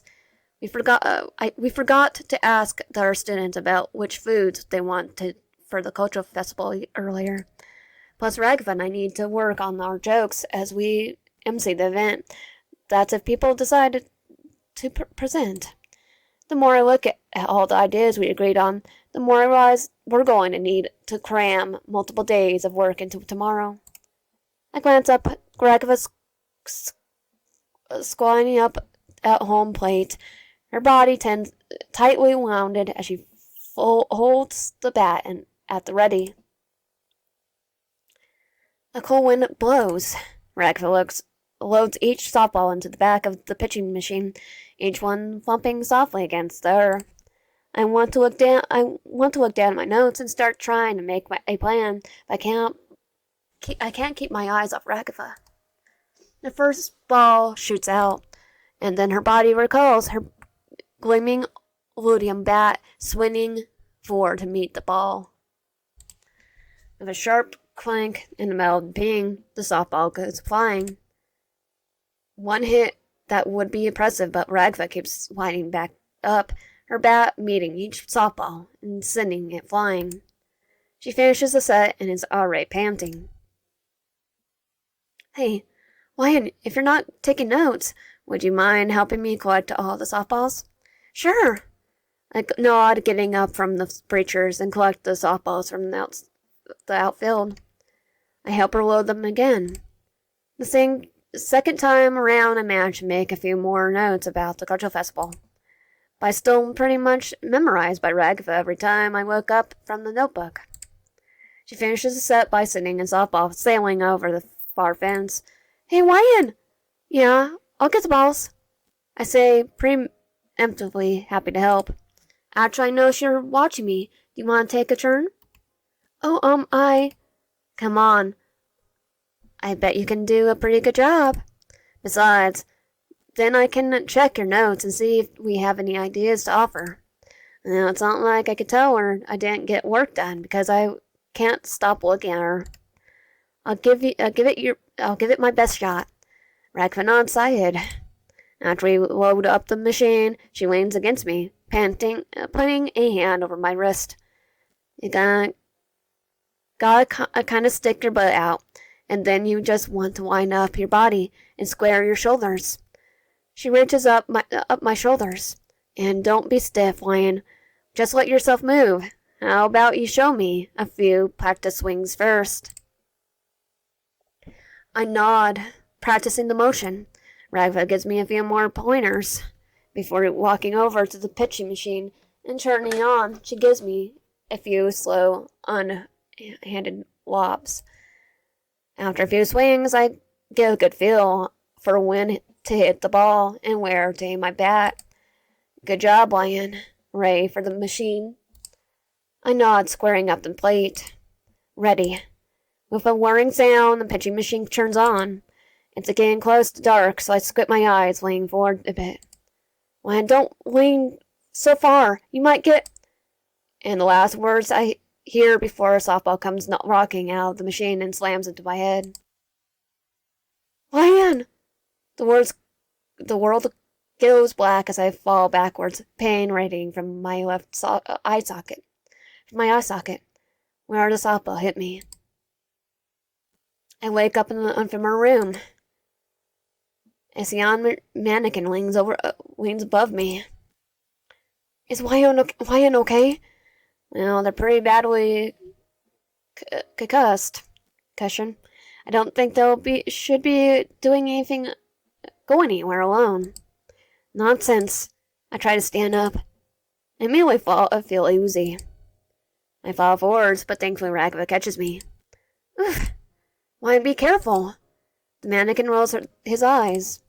You shouldn't have assumed you were in a good condition of luck just because you felt okay lying on bed. But the school is closing soon, Ragatha, so take Wyan back to the dorms. Oh, of course, she says, lifting me up and propping one of my arms across her shoulders. Let's get going, okay, Wyan? Okay, Ragatha, let's go. I make my way out of the clinic on unsteady legs, laying heavily on Ragatha the entire time. As we make our way out of the school entrance, I'm really grateful to be so close to her. She's so warm. Thanks, Ragatha. Don't mention it. Guess this means I won't be seeing you at softball practice in the future, huh? I wouldn't say that. Really? Yeah, you gotta get back up if you get knocked down, right? I say, putting on a brave face, but I can't help but stuck in the air as we keep limping towards the dorms. That softball hit me pretty hard, and I still have a pretty bad headache. Take it easy, okay, Wyan? She says, helping me up the stairs as we arrive to the dorm building. She leads me down the hallway, all the way to my dorm. She pushes the door open without a second thought, lowering me onto my bed. Are you going to be okay, Wyan? Probably. Wyan, you need to take this seriously.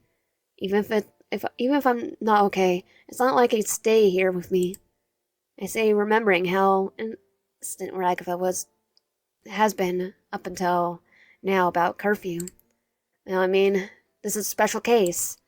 If you need me to stick around, I think Kane would understand. Well, I guess I wouldn't mind some more tea. Without another word, Ragatha gets up and fetches her tea set. But does she need sugar? She returns swiftly, bringing me the steaming cup. The cup of tea she pours me this time smells herby, and it's kind of sweet, and sort of reminds me of the smell of apples as I inhale the aroma. This smells nice. What is it? Quinine tea. It's good for relaxation. I take a sip. Bah! Sorry, Wyan, I haven't had time to restock on sugar. It's okay, I'll manage. I say, smiling back at her as I slip the tea. My eyelids feel really heavy. Ragatha puts a hand on my shoulder. Thanks, Wyan, for everything today. I'll be here tomorrow morning to check on you and take you to class, okay? Okay, thanks, Mom. I say, the words slipping out of my mouth before I know what I'm saying. For a moment, Ragatha's expression shifts. But it's too fast for me to get a read on how she acted. Oh, well. Sorry, I mean, thanks, Ragatha. Don't mention it. Sweet dreams, Wyan.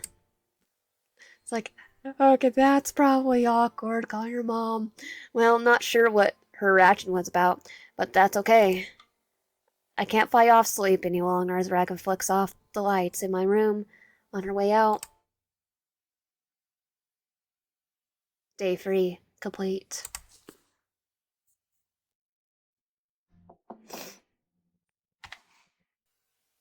I wake up the next day to knocking on my door. Wyan, you ready to go to school today? I get up. Immediately lie back down, searing pain coursing from my head. Yeah, give me a... I try again. Ugh. Before I can protest, the door flies open and Ragatha bursts in. Wyan, you're not still hurt. Oh no, this is my fault. No, Ragatha, I'm fine. I say, trying to get up, but the pain is still a bit too much. You're clearly not fine, she says, lowering my head back into my pillow. Oh, this is all my fault. If I hadn't asked you to join me for my stupid softball practice. Ragatha, I wanted to join you for... But my words fall on deaf ears as Ragatha places back and forth. Well, we can't go to school like this. Ragatha, come on. I could make it in. I can. Just give me like a wheelchair or something. I say, gritting my teeth as I manage to push myself up into the same position. Lion, stop! It's okay. I'll write you a pass for today. You can stay here, and I'll take over organizing the cultural festival. I don't like the sound of that. I can at least walk to school together. We can at least walk to school together. You want to go to school today? I shake my head. Not really, but I should at least follow up with the nurse meeting, right? She paces the room a bit, muttering to herself under her breath, nodding a few times before nodding. Okay, but I'm going to walk you there myself, okay? I nod. Ragatha helps me off my bed, and I get to my feet, manage to pull my shoes on. As we head to the door, I lean against her. I can't deny it's nice to have someone warm to lean against during the cold autumn morning. Between the skull and the dull throb in my head, I decide to give in and just lean into Ragatha, nuzzling into her. Why you? I'm delirious. Let me do it. She gasped. You're pretty bold, huh? Warm. I said, unable to put a finger between the thoughts in my head and the words tumbling out of my mouth. She pulls me a little closer. Well, I want you to freeze. She chuckles nervously. Come on, let's get you to the nurse Ming's office. We make our way through the entrance to the the nurse's office. Oh, hey, Wyan, doing any better today? Ed. Her nurse Ming shakes his head. It may be time to get Kane involved. But until we can locate him, I'm going to need to keep Wyan under observation and do some brain scans. Brain scans? I don't know why Kane complains about the school funding so much. It seems like we're loaded.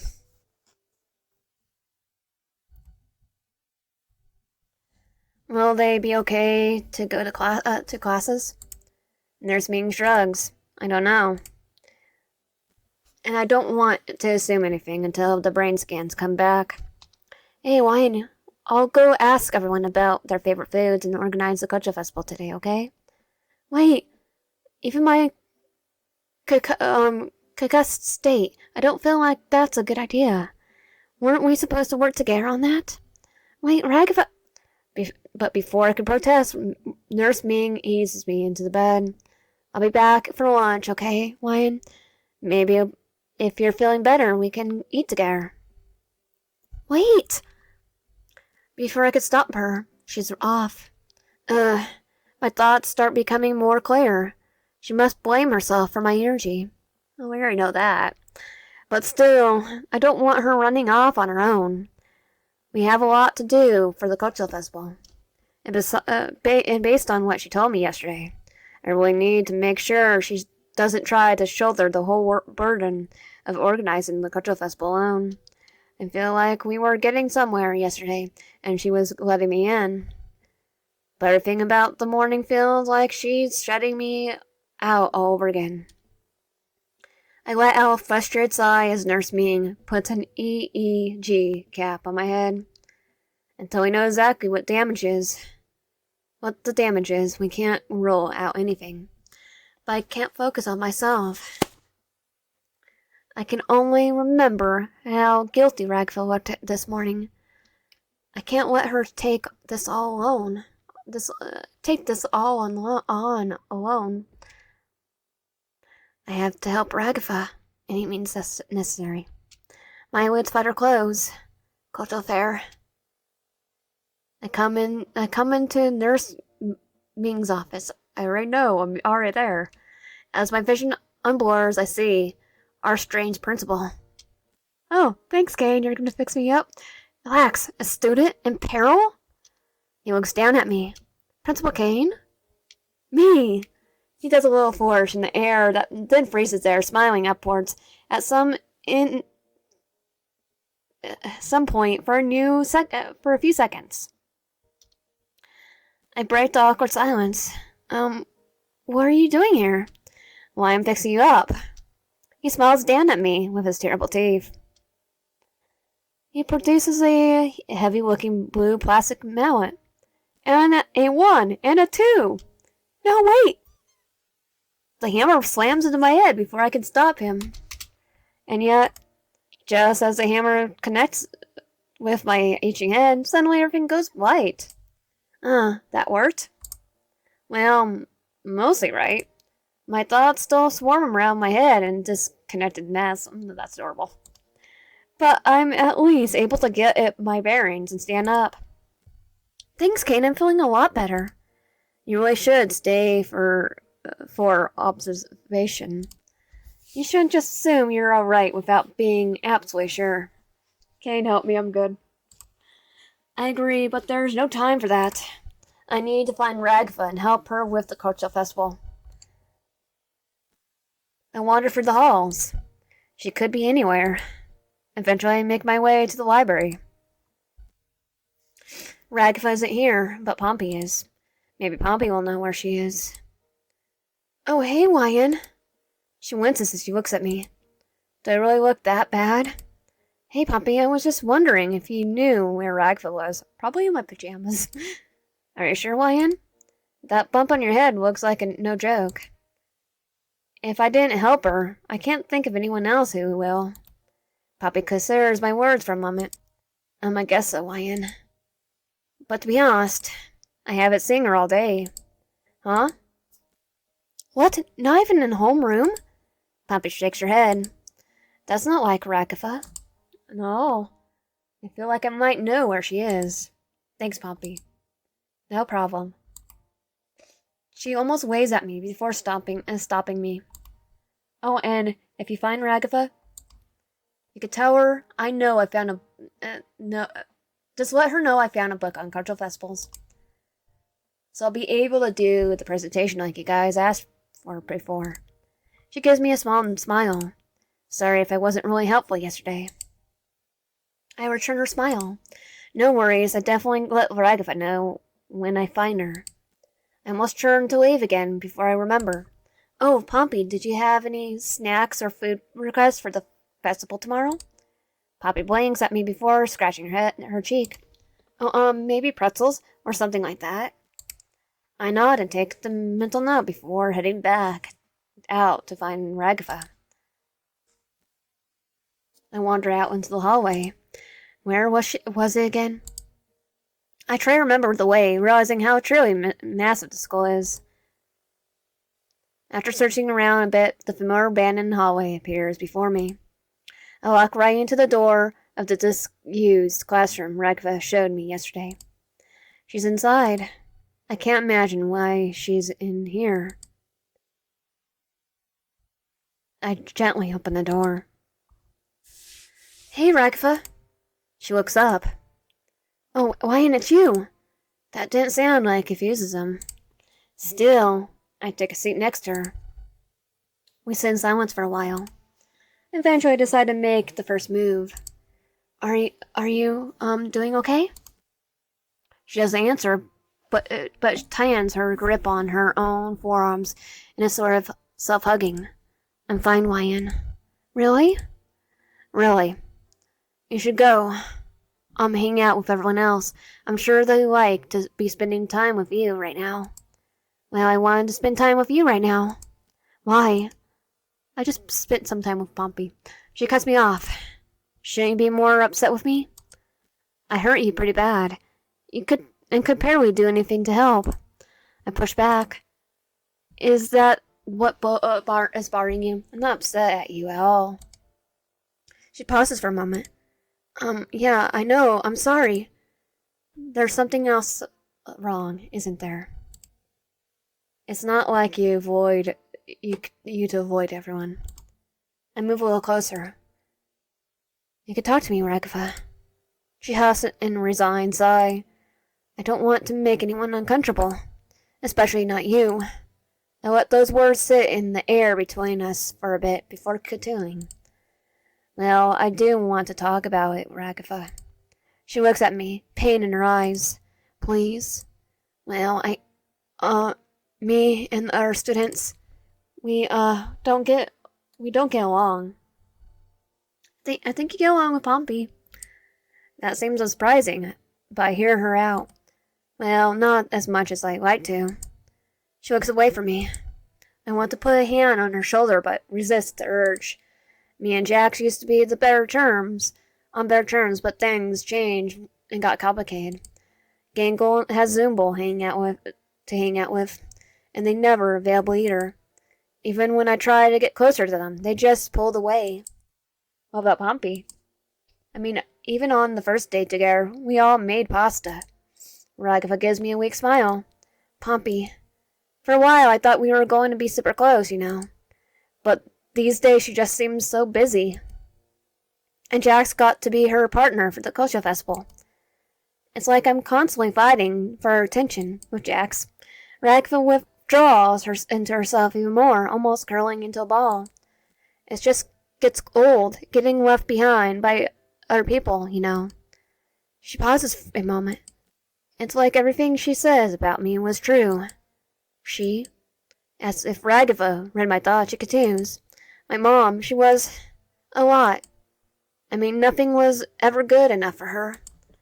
And she would constantly pick me apart. She'd tell me I wasn't going to amount to anything. Okay, your mom is a piece of work.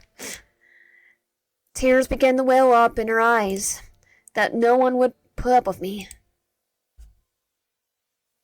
The tears flowed freely, and I leaned forward as she rested her forehead on my shoulder. Ragatha, I'm so sorry. It's just so hard, you know.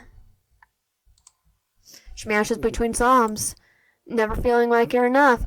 No matter how hard you try, you just push yourself further away. It's hard to feel like you're enough when every time you try to get close to someone, they just find someone else. It's okay, Ragatha. Let it all out. Ragatha does let it all out, and all I can do is helplessly hold her as she cries. Her tears soak through my uniform. I just hold her as we sit there in one another's embrace. After a while, she pulls away from me. Thanks, Wyan. I feel a lot better.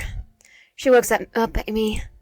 You're a real good listener and a really good friend, Wyan. Well, I care about you, Ragatha. A lot. And I think you mean a lot to a lot of people around here.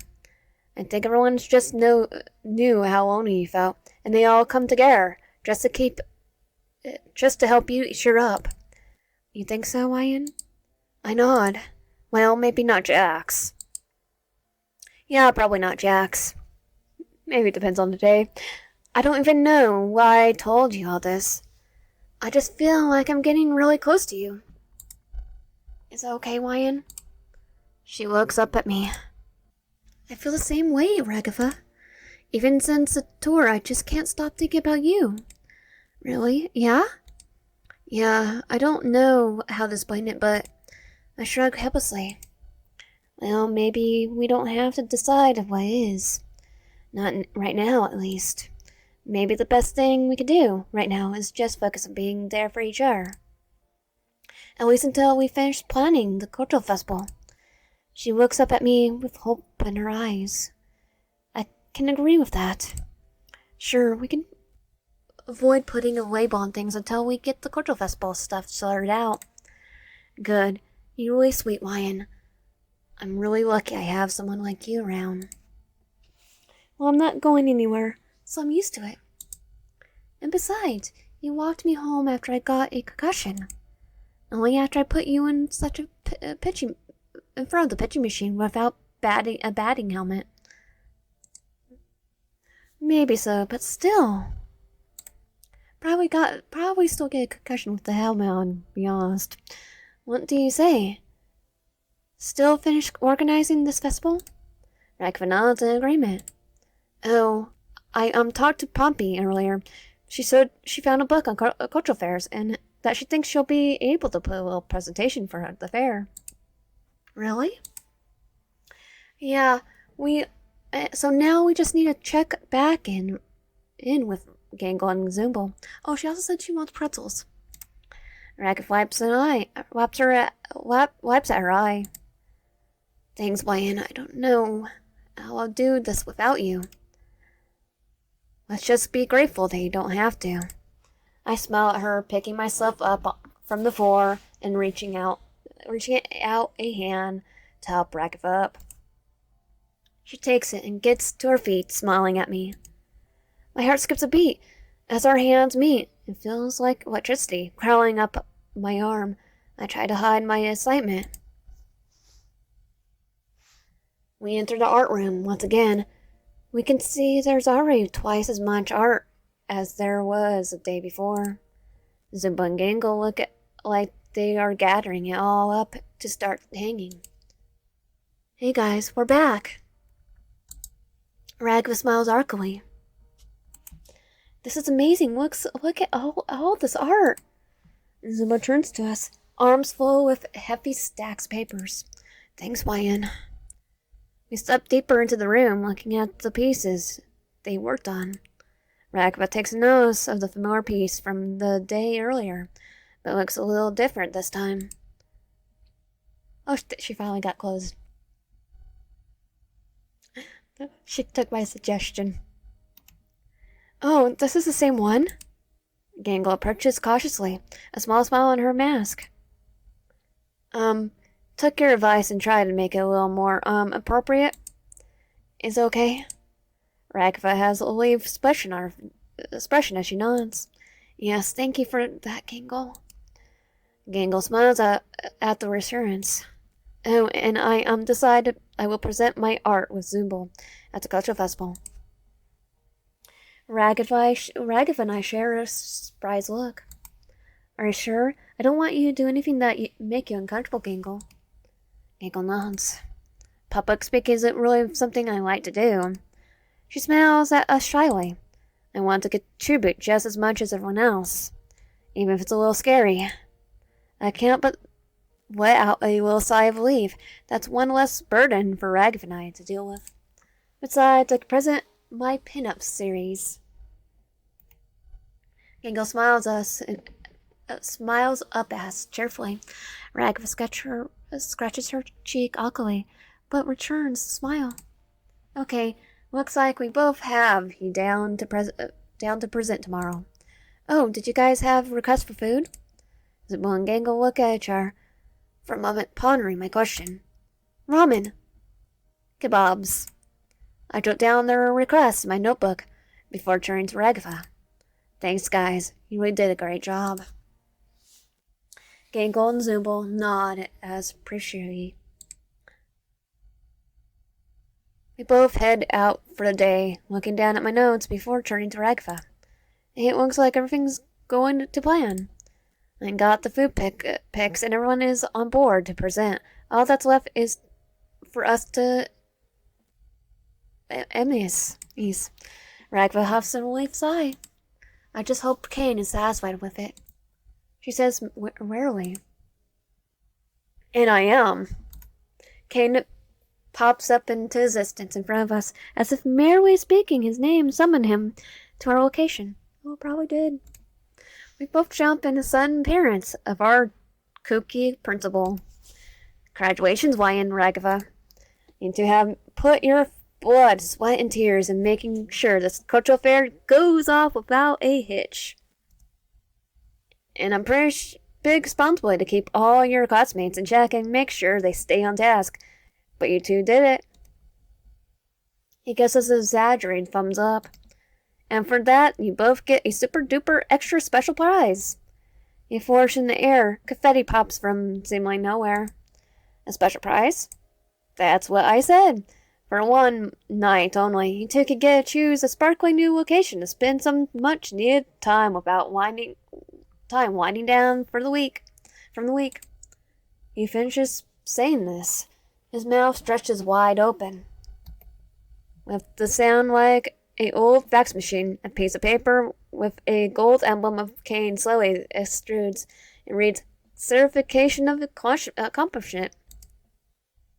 He's scorching out. Rag and I look at each other. I take the paper. It smells vaguely of cotton candy and somehow completely dry. On it, along with some words of praise, it's an offer for us to go to a location of our choice. That sounds nice. Any ideas on where you like to go this fine evening? Kane return to his normal state. Ragatha looks at me. Did you have anything in mind? Not really. You could choose. Ragatha seems surprised. Are you sure? I nod. Well, okay, how about a fancy restaurant? I blush at this idea of going to a fancy dinner with Ragatha. Can do. Get ready to be transported to a fancy, smashy restaurant. Kane started to wave his cane before Ragatha stops him. Oh, but... Well, can I get ready first? She gives a pleading look up at the Principal Kane. Ragatha gives me a nervous smile, a blush on her cheeks, as she tucks a strand of hair behind her ear. I like to look nice, you know. I nod, backing her up. Yeah, me too. All right, you two. I'll give you some time to look presentable for your night out. Just give me a holler when you're ready. Without another word, Kane disappears. Ragatha turns to me excitedly. Well, we're actually gonna go out and dress up and feel, well, kind of normal. She walks ahead of me, and goes aside and quicking her steps. It's been long since I've been on a date like this. Her assertion stops me in my tracks. A date? Ragatha stops walking as well, realizing what she said. Her face heats up. Did I say date? It doesn't have to be a date. I just meant... She fumbles at her words. We both stand there, blushing before I stop her. No, that's okay. It can be a date if you want. I scratch the back of my neck, awkwardly. Okay, then it's a date. She gives me a shy smile, making my heart skip again. But I don't have anything to wear. I only have a bunch of school uniforms Kane gave me. Ragatha perks up, grabbing my hand. I'm sure I can find something in my closet for you. Come on. She silently drags me off to the dorms.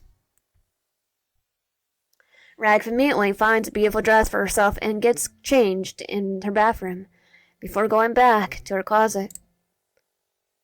Why, what size are you? Why? I'm trying to see if I have anything you could wear tonight. What are your measurements? I genuinely do not know. Who knows their measurements off the top of their heads? She shakes her head. Haven't you ever gone to a formal event in your life? No. I think about it. Maybe my uncle's wedding when I was a kid. Ragatha huffs as she begins searching her room, eventually finding some measuring tape. She twists my arms, measuring my shoulders, my chest, and my wrist. She keeps making points on her tape and muttering numbers to herself before she drives back into her walk-in closet. She comes back with a garnished red furry dress that looks like it's straight out of an 80s prom catalog. No. Why, it's the only thing I have in your size. I'll go naked before I wear that.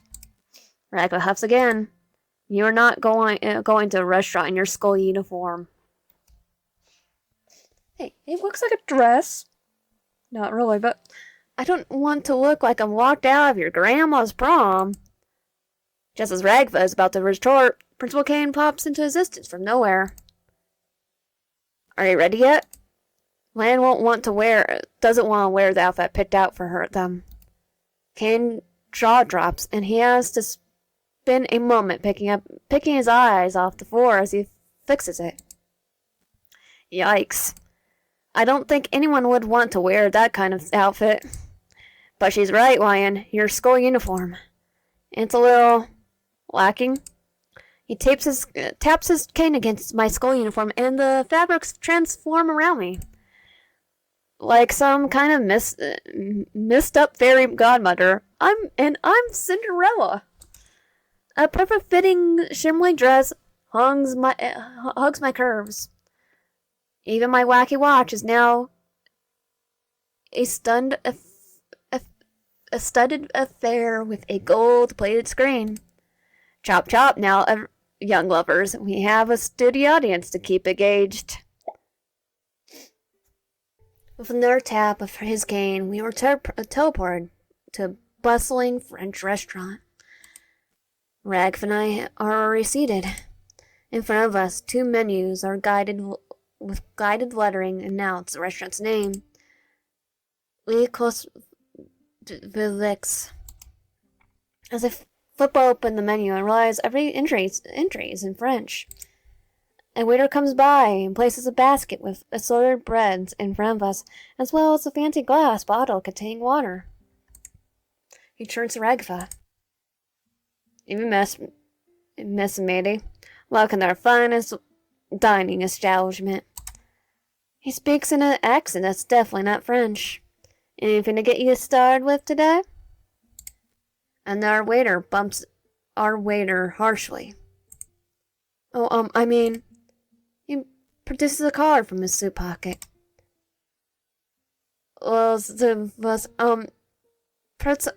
Commander? He stutters and trips over every word, like a drunk man from Australia ran over French language in his Volvo. Not that I would understand any better, even if it were perfect French. In fact, the only 2 French words I know are oi and baguette.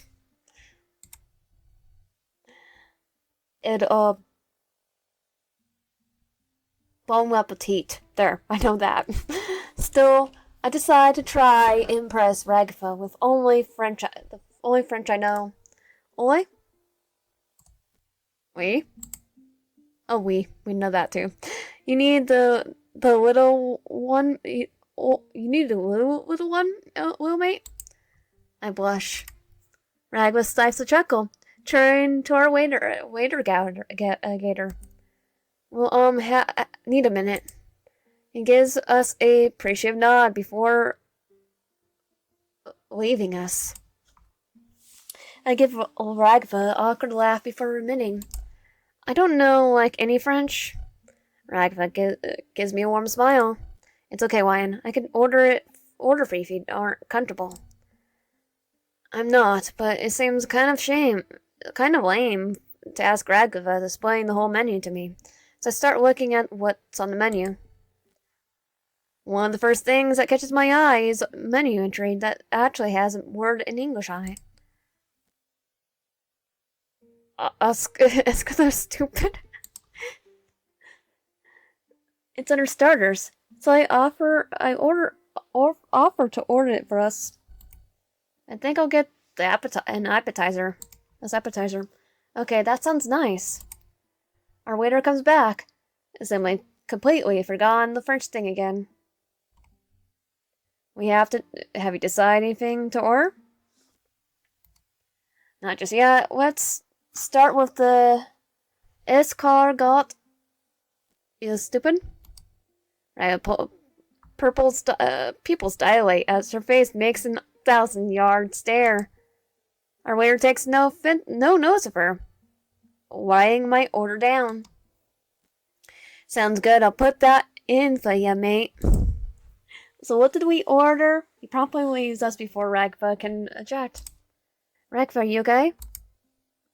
Ragatha shakes her head. Oh, is this centipede? Oh yeah, I'm fine. I just had a bad experience. Most stupid sauce once. I'm sure it's just a bad headache or something. She gives me a fake positive smile. Probably should have asked her before he ordered it, but I really wanted to impress her. I can send it back. We can get something else. I didn't know. I say my hands flying up defensively. Ragatha hushes me with a gentle smile. It's okay. I think I might just skip on the appetizer. He scans menu. Oh, this sounds good. The filet grill berries? A nod, Royce. I probably have to just turn to the waiter and tell them to get whatever Ragatha orders. I have literally no idea what anything on the menu is. I don't want to embarrass Ragatha by admitting that to the wait staff. I just began trying to decipher the menu item. A runner comes to deliver our appetizer. Enjoy me. He disappears mid-sentence, patter in his hand, trembling forward. Next moment happens in slow motion. The steaming snails flying high.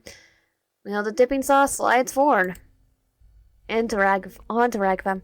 It connects with Ragatha's dress. The pink sauce flying across her chest and mouth. No! She trails off as her pupils dilate to pinpricks, and then spans to the size of dinner plates. When she seems to have recovered, she turns to me. Wine, you're so funny. She leans across the table towards me. I guess so. She cuts me off. Ragatha, are you okay? She rolls over, looking at me as she flops over, almost lying on the table. I'm super fine. No, you're not fine at all. She sounds drunk. How are you, cutie? She grins at me. My thoughts race. This is not a good development. Good? You remembered when you said we. She bursts into laughter. She looks at me. And Gumgoo asked if you needed the bathroom. Yeah? That was so funny. She's slurring her words, desperately looking around. Our waiter catches my panicked glance. You alright, miss? His eyes Ragatha, who's now trying to make a snow angel using the coffee table. The runner disappeared in the middle of handing us our food and spilled the entire order of stupid sauce on Ragatha. Our waiter gives me a surprised look.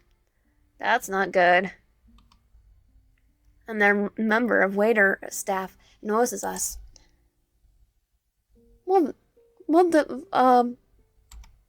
He claps his hands and Kane appears. Hello, I've been summoned. The lady, she's taken enough stupid sauce to tranquilize. How you English say, an elephant? I think it'd be best if these students were sent back to their dorms. We just starting to have fun. She trails off. Ragatha pouts. Kane scratches his chin. Very well. Guess this adventure is a bust. Oh. Kane claps his hands and the restaurant disappears around us, leaving us back in Ragatha's dorm. My former wear has been turned into a fine pair of pajamas. Sorry about that, you two. I just can't have any students making an embarrassment of themselves in public. It reflects poorly on the school, don't you know? He winks at me. Why did he wink at me? 'Cause knows. Anyways, you two sleep off your decisions, and I hope you were to a valuable lesson about substance abuse. Not our fault. The one runner came in. Disappearing guy, mannequin. Kane, waiter spilled the sauce on. Before I can finish my thoughts, Kane disappears. Where's the restaurant? For a second, I think she's going to burst into tears, but she surprises me by bursting into laughter instead. Silly dorm room, you're not a restaurant. She turns to me. Lion, you're so cute. She comes over to me and wraps me in a sloppy hug. She trips on her way over to me, and I have to hook my arm under her shoulders just to stop her from face-planting on the ground. So warm. She buries herself in my stomach.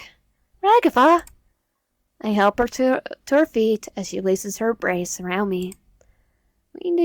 We should get together and go on a date. I think we already were, but it was a bust. Wasn't that what we were just trying to do? Yeah, I like that. She blushes. You like me. Now seems a good time as any to minute. She probably won't remember what I said tomorrow. If I say, yeah, Rex, I do. I like you a lot. Even though she's slurring her words and barely able to stand, I blush as I confess my feelings. Well, I think she wings forward, burying a finger in my chest. I think you're cute. She wings too far forward, and I catch her again. Ragatha, let's go get you to bed. But why in? She looks at me, her eyes begin to water. If I go to bed, you have to go away. She wrapped her arms around me. I don't want you to go away yet. I know. But I don't think you're in a really stable headspace right now. What if we have a pajama party? Her mind flirts from one subject to the next like a honeybee attending flowers. Before I can respond, she grabs a frilly polka dot night dress from her nightgown from her bedside and steps into the bathroom, slamming the door and changing into it. Pajama party! She throws her hands in the air before walking past me and pulling out a mattress from underneath her bed. You could sleep there, Ryan. I step back. This feels kind of weird. Ragatha pouts at my recurrence. Ryan, don't you want to stay for a pajama party? Should I even do that? If I stay, I can keep an eye on Ragatha. If I leave, I don't have to deal with whatever this is. Okay, I'll keep you company tonight. Ragatha eagerly pats my mattress. Let's stay up late and talk about everything else. She kicks her feet in the air. Do you like Zumba or Gangle? Do you think Zumba and Gangle like each other? Well, they sit together, so... like each other. What kind of question is that? Maybe. Ragatha giggles, rolling on her bed until... Thump. She falls right off her bed. Thankfully, my mattress catches her instead of her hitting the floor of her dorm. I heard you like somebody. She giggles again. Yeah, I just told you who I like. Still, I gave her a smile. Yeah, Ragatha, I like you. She smiles, kicking her feet in air again. I heard someone likes you too. And her name is Ragatha. I already know. God, I'm such a mess right now. She's so close to me. And she smells so nice. She puts her arm over me. And then... Zzz. What? Ragatha? She holds her other hand to her mouth. Shh, lie in. Sleepy time. You were about to tell me... She hushes me again. Sleepy time. We'll talk tomorrow. I guess it's sleepy time. Even though I'm anxious to hear what she was about to say, the comforting weight of her behind me, her arm across me.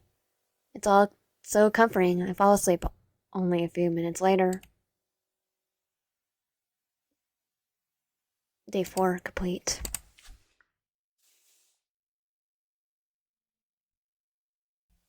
I wake up in Ragatha's embrace the next day.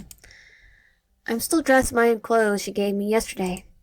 She smells like a fabric softener. I could probably sleep here a little longer.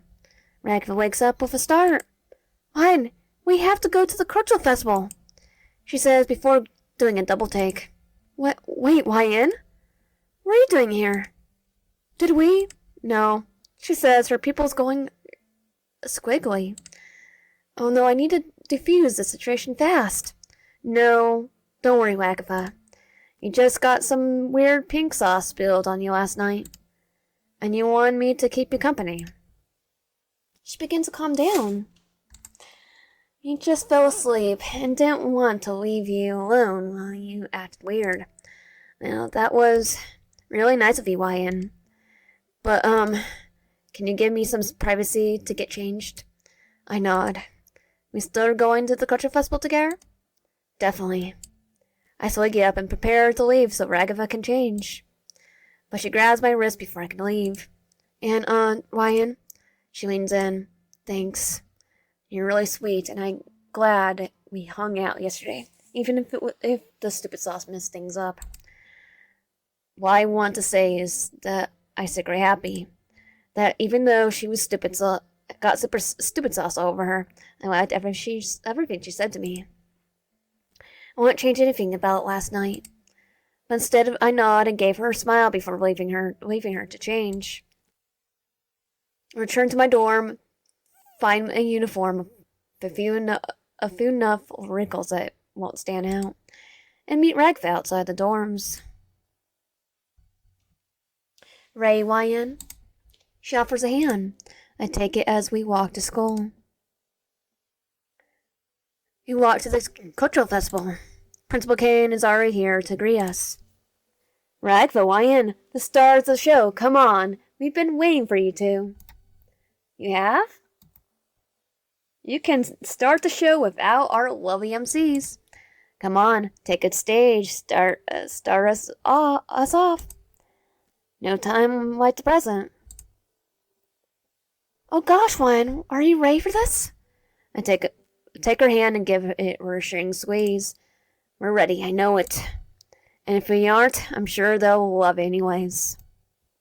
Are you ready, YN? I am. I lie, but it seems to cheer up. Well, if you say so. I nod. Besides, if we do mess up, it's not like they have the script. Whatever happens to us, I'm here for it. Ragatha nods. That's right, we can do this. She squeezed my hand back.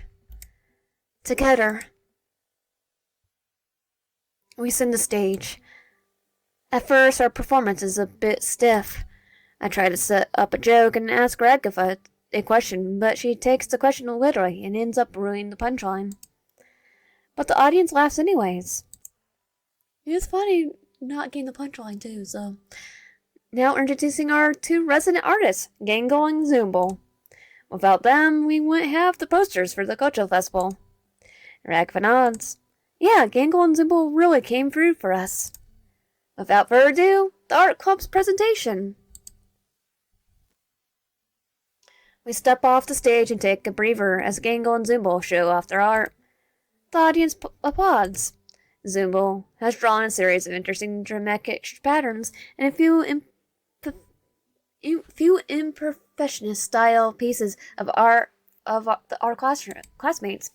Gangle has done a series of anime style arts, including a few of our classmates, in different pin-up style shots. When she presents the bustling picture of Ragatha, my co-host blushes. Okay, I'm gonna say in Jackson's maid uniform. Gangle, do I really look like that? I hear her mutter under her breath. I thought you saw her pin up. I can't help but stifle a laugh as the audience applauds art. Well, it sounds like they enjoy it. Why, not you too. I chuckle again. And after the art club's presentation concludes, it's time for us to take the stage again.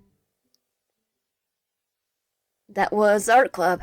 Give them a hand, folks. Yep, Gangle and Zimble sure are talented. Who's up next, Ragatha? That would be Pompey, which I thought Pompey would be first. Who is here to present what the Cultural Festival is. No Jax? Honestly, that's more relief than anything. Jax regrets not being able to help, but sends his regards. By bringing the tomatoes and trying to toss it in the audience, the stage probably. We step off the stage as Pompey begins to explain explains to the gathered crowd the history of cultural fairs and why our school specifically chose to do one. Ragatha turns to me. Well, I was organizing things yesterday as Kane to make sure Jax wouldn't disrupt the cultural festival.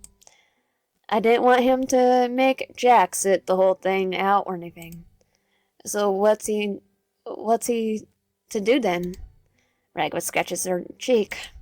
I don't know. Kane just said he'll take care of it. He's still the mascot. But whatever he did, at least let us roam the festival worry-free after this. More time with Ragatha is always a good with me. Pompey finishes her presentation, fields a few questions, and eventually walks off the stage. Everyone seems to enjoy that. We ascend the stage again, thanking everyone for coming, and start to tour the festival. Kane brought us all the foods he asked for, and then some. Colored rice dumplings filled with red bean paste, fish-shaped pastries, and even ramen stand has been set up. I'll gain glass for ramen stand. Ragatha and I take the rounds, talking with our classmates. We graduate Pompey in her presentation. Thanks, guys. It seems like everyone else enjoyed it too. We tell Zumble how good their art was. Thanks. People seem to like it too. That's nice. We even find Gangle, who's surrounded by students asking her if she does commissions. Oh, I don't know. I haven't done commissions in a long time. Gangle sees us and rushes over. Why, in Ragatha, you guys can tell them. I don't normally draw this kind of thing. I doubt that. Oh, you draw that all the time. There was really interesting art of Ragatha you showed off, huh, Gangle? Why, you don't have to bring that up. Can I buy it? I chuckle. Come on, guys. Give Gangle some space. She should get to enjoy the festival, too. The crowd dispenses. Thanks, Wyan. Ragatha and I keep touring the festival. Looking around at all the stalls, we see a familiar face. Kane has made a sort of dunking booth for Jax. Jax looks bored as he sits atop the seat over the water. Oh, I know this game. When we had, field days, I think one day they actually had it with a teacher. I guess that's solution King came up with for keeping him out of trouble. I have a half a mind to go over and give it a shot, but Ragatha puts her hand over my shoulder. I won't do that, Wyan. I pause. Oh, I know. Jax has really long memory about these kind of things. You really don't want to get in a prank war with him. Don't you dare. The mannequin student at the dunk tank sinks a shot. The mannequin did it for me. The platform Jax is on flips over, and he's drenched. He climbs back up on the platform, his every movement suffused with the hate of 1,000 suns. I get out of here, you're gonna wish you were never born. I shudder, deferring to Ragatha's wisdom as I leave Jax in the dunk tank alone. She's been here longer than me. I take her word for it.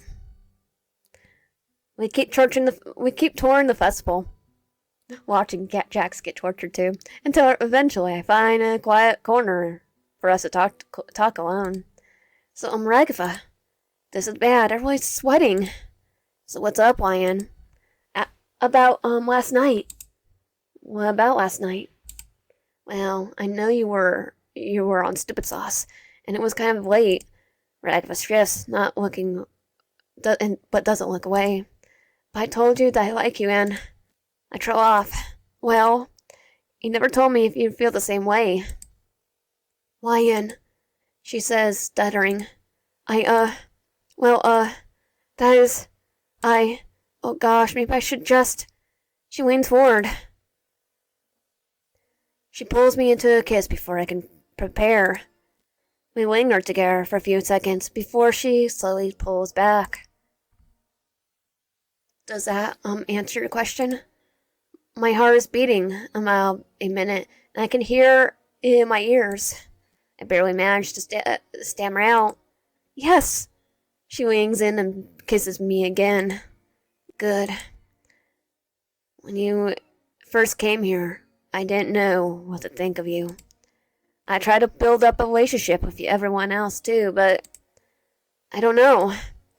There's just something special about you, you know. I think I do. My heart's still racing. You're special to me too, Ragatha. You reached out to me and gave me a tour. You invited me to the softball practice and let me help you plan the cultural fair talent show. You really showed me your favorite spot in the school just so we could share it. Yeah, yeah. You mean a lot to me, Wyan. You mean a lot to me too. Can I have another kiss?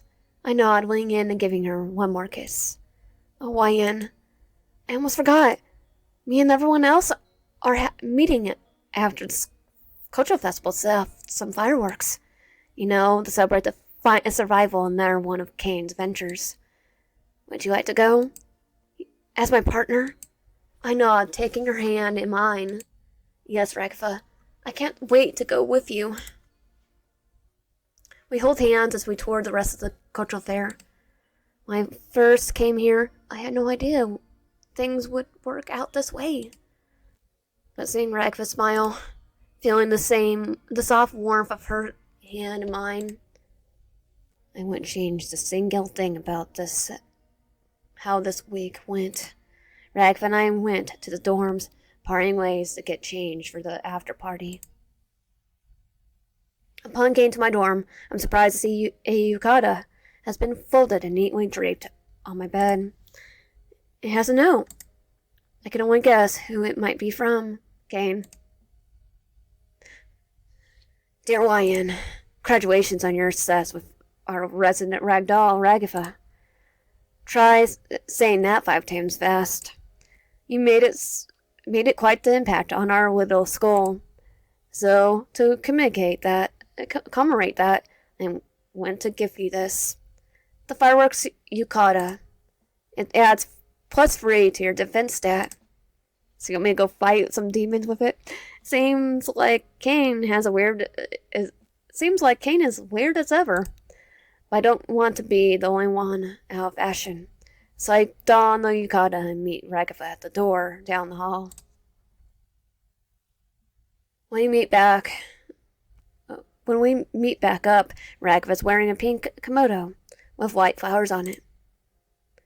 So, Wyan, how do I look? I'm speechless for a second, but I find a voice quickly enough. You're perfect, Ragatha. Her blush deepens as she takes my hand. Fairies of cherry blossoms bloom past us. Even the late autumn breeze gives way to the sun's warmth, making the walk pleasant.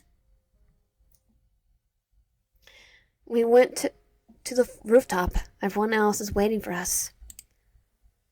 Glad you guys showed up. You look great. Yeah, glad you guys could make it. You two look pretty cool there. Zooble. Just saying. Ragatha and I spend time with our classmates talking about the cultural festival. Joking with friends. I almost forgot about the fireworks until Mr. Kingler joined us. Hey everyone, I brought the fireworks. Remember, you should always have a trusted adult to light these. And never buy any fireworks that are illegal in your state. Pretty sure they should be illegal in my state, period, because of the fact that it's a desert. He winks at us. Now let's light these puppies. The fireworks go off. But I only have eyes for Ragatha. Her eyes go wide as the fireworks explode into the various colors. I almost forgot how pretty they are. She says, almost breathless. We stay there for a while watching the fireworks. Wyan. She turns to me. It's been a long time since I was this close to someone. But I could share the moment but if I could share this moment with anyone at all, well, I'm really glad it's you. We kiss on one last time as the fireworks explode in the brilliant final. Ragatha and I spent a lot more time together in the school. With time, more and more of my memories returned. We still haven't found a way out of the school yet, or back to our lives before. But we promise to stay together no matter what happens. Finn.